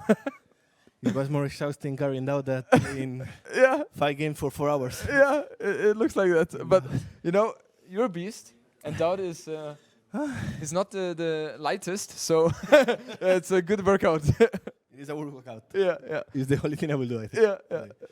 I'll have to try as well, but I think it's too much. So, TaToH, after beating Viper 3-2 now, what does that win mean to you? I think 145. I think it's not that important, I would say, because there's still 3 more rounds, right? And even if I will have lost to Viper, then I will have good buchholz later. So, as he's one of the top players, that he probably will get a lot of wins. I think so. Yeah, I mean, I'm super happy for winning for sure. Yeah. But that means that tomorrow will be harder, right? Yeah, absolutely. But that also means really good buchholz. Yeah. So I think basically, like probably you and me already went through the group states, and we already. I know that. I know, and I don't have that experience often. Now I'm fine. Yeah. So this, let's go through the games here. So game number 1, enclosed, we have Chinese against Vietnamese. Were you comfortable going in that into this game, seeing him being Chinese and you Vietnamese? I think that Chinese is slightly better in early game, but as this game goes on, I think Vietnamese has potential to do damage and be like in Post Imperial. If you are not super behind, I think Vietnamese should beat Chinese. Yeah. What did you feel in that situation where you were able to deny all his aggression and were able to kill 2 villages here with the sneak attack? Well, he forced me a lot of idle, and he killed also 1 village, right? So yeah. I was wondering if I should have built a tower. Yeah. Because I knew that the archers were not there anymore, so he wanted to do the damage using the early castle age. Yeah. But I said, okay, I will not go for the tower. Let's see if I can hold with the units, and I could hold a little bit, but I took some damage and idle time. Yep. Still, I think his transition into knights was clutch, and I think it was super solid from him. Do you think that's the moment of the game where he took really the advantage because he was going for the knights and you did not? I think so, because that gave him the possibility to like be more mobile on the map, and he could attack me on different sides, and it took me a while to move from one to the other, right? Yeah. While he could move me around the map and play with me, basically. Yeah. So that way he had the map control, right, and was able to take the initiative, so to say. So going then into game number 2, we had a bit of a longer one. Did that surprise you? No, but not at all. I think it's a 50-50 matchup. If you are not ahead with Burgundians, you can struggle a lot against Hindustanis because they have the +2 range. Yeah. And obviously Viper is one of the best at using them. So it was saw that, hard right? to. I was trying to force him to, like, in a lot of attacks, small attacks on the side, so I could. Okay, now maybe he's not looking at the bomber cannons. I will try, and then he was moving. I was, oh god, here we go again. But I think he played really good the game. But I got a really good position in the middle and on the sides, and Kanda was like driving the city. Well, as the same that he did on the first game, that he could use the mobility to attack me on both sides. I could do the same here. I was attacking both sides. And even if he had to focus, like on a big fight, he will destroy my army. If I force him to like small engagements on the sides and taking small victories there, I could like get the win. That's what I did. And you showcased that so beautifully, right? Your approach was also very different compared to Viper. He opened with 2 monasteries upon reaching Castle Age. You went super 3TC boom with Burgundian super ahead then in terms of economy. What do you think was really the deciding point for you where you felt like, okay, I have the advantage and I'm not going to lose this game? Well, I didn't feel like I was going to lose the game because I had a lot. I like that confidence, TaToH. No. But I think at that point that I destroyed the castles on the south, I knew that I was. It was going to be really hard to lose the game because then he had all that side exposed, and I was doing really good in the middle, so I knew that I was super ahead. But that moment was so crucial, right? Because before that, Viper was able to get more and more ground in the middle. Were you worried a little bit, or were you like, nah, if he comes too far in the middle, I will just raid the sides? Yeah, like he was really comfortable on his base, like holding the position there, and it was easy for him as well. At the moment he exposed himself in the middle, I can also like trap his army. Yeah. So I wasn't worried. Like, okay, now the resources ran out, so I was fine by losing that position. Yeah. A little bit, and then I had the chance to raid the side and also like trap his gun cannons and such. Yeah, and you have done an amazing job there. It was beautiful to watch. When that happened, do you feel like with the quick walling and killing the 2 sheep, do you feel like losing the scout HP was worth it there? Yeah, I think so. Yeah, I would say so as well. And that moment, I don't want to ask the question, but I have to. What did you feel? Oh no, there's a hole. Yeah. I thought I was feeling super good. Like I thought actually like if I don't have the hole, having all his army there and I managed to hold that position, I think I was going to be in a good spot in Castle Age. Absolutely. You had such a great setup, right? It was all about denying this army from coming in, and then all of a sudden there's a hole. I was like, for sure. That ring completed the game. Yeah, absolutely. I mean, you had some counterattack on him, but yeah, it didn't really work out. Spanish against Slavs on this one. Walk us through the thinking process because it was such a complicated game. Oh. I have played so many arena games against Viper, and lately I always castle drop him. So I thought like picking Spanish. That's good to know. Yeah. He will expect me to go castle drop, right? That's why like I did the barrack and I said, okay, I will send 2 spearmen, so he thinks that I will send villagers after. Oh, I love that. Yeah. But I was a bit confused because he went up super fast, so I wasn't sure if he was going to boom or like Monras, because like his uptime wasn't for scout play. So I think my what is the English word?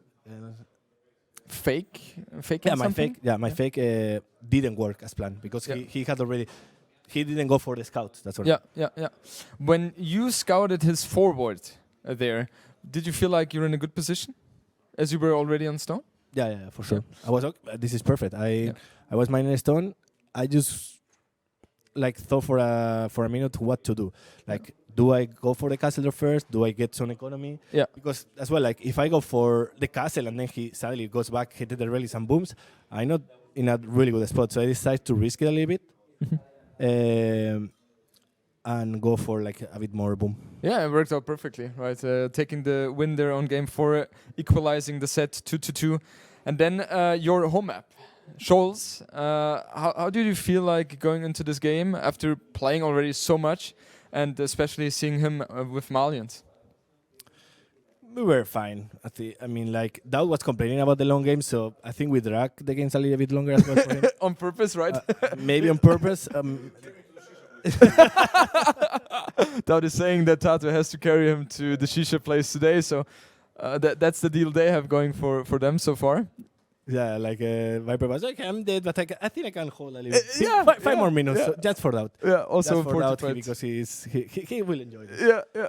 But yeah, this game was really, like, when I saw Malians, I was wondering what he was his game plan, and I think it was really dicey at some point. Absolutely. And it was all about the like bombard cannon micro, Yeah. Trying to not lose too much ground while being annoying on the other side. Yeah. But still, I think water is super clutch, and having the water if you use the water and you can move around, I think it's really hard to lose. It just gives you so much initiative, right? Yeah. But the funny thing now is that with 3 games which went post-imp, 3 times you won after very hard-thought games. What does that push your confidence? Because you played, in my opinion, against the strongest in those scenarios, and you won 3 out of 3. Are you a beast, TaToH? Are you a beast? We are a beast, of course. But yeah, like I know Viper is kinda like more tricky, but Yeah. I would say that he's in Old? those Yeah. maps. In those maps, Post Imperial is not as different compared like DM Arabia is more like what he switched him, right? Yeah. Because you have the position on the hills. Here you have the castles on everyone, and it's like holding the goals or holding the stone. But it's not like really having a crucial part of the map. Like Athena 45 clearing is more important having the castles on the hill. But on Shoals you have the castles there, but they are not kind of protecting. So Viper is really good at in castle it's having the moves already. Like I will build a castle there, I know. Yeah. And that area will be really important later. Yeah, But yeah. here, like I have my goal, like in the last game, Scholz, I have my goal, you have your goal. Like you are not abusing that position because Yes. you can notice. And Yes. like 45 clearing is the same. And then arena. I mean having the castles in arena is like, but Post Imperial is way different played like on our area map, I would say. Yeah, it was just phenomenal to see. I think it was the longest set so far in this tournament in the playoffs, and it was an absolute blast to spectate, to witness it, and thanks for making Dowd suffer. That's my pleasure, and Vipers, I will say. Yeah, absolutely. So tomorrow, win my face actually.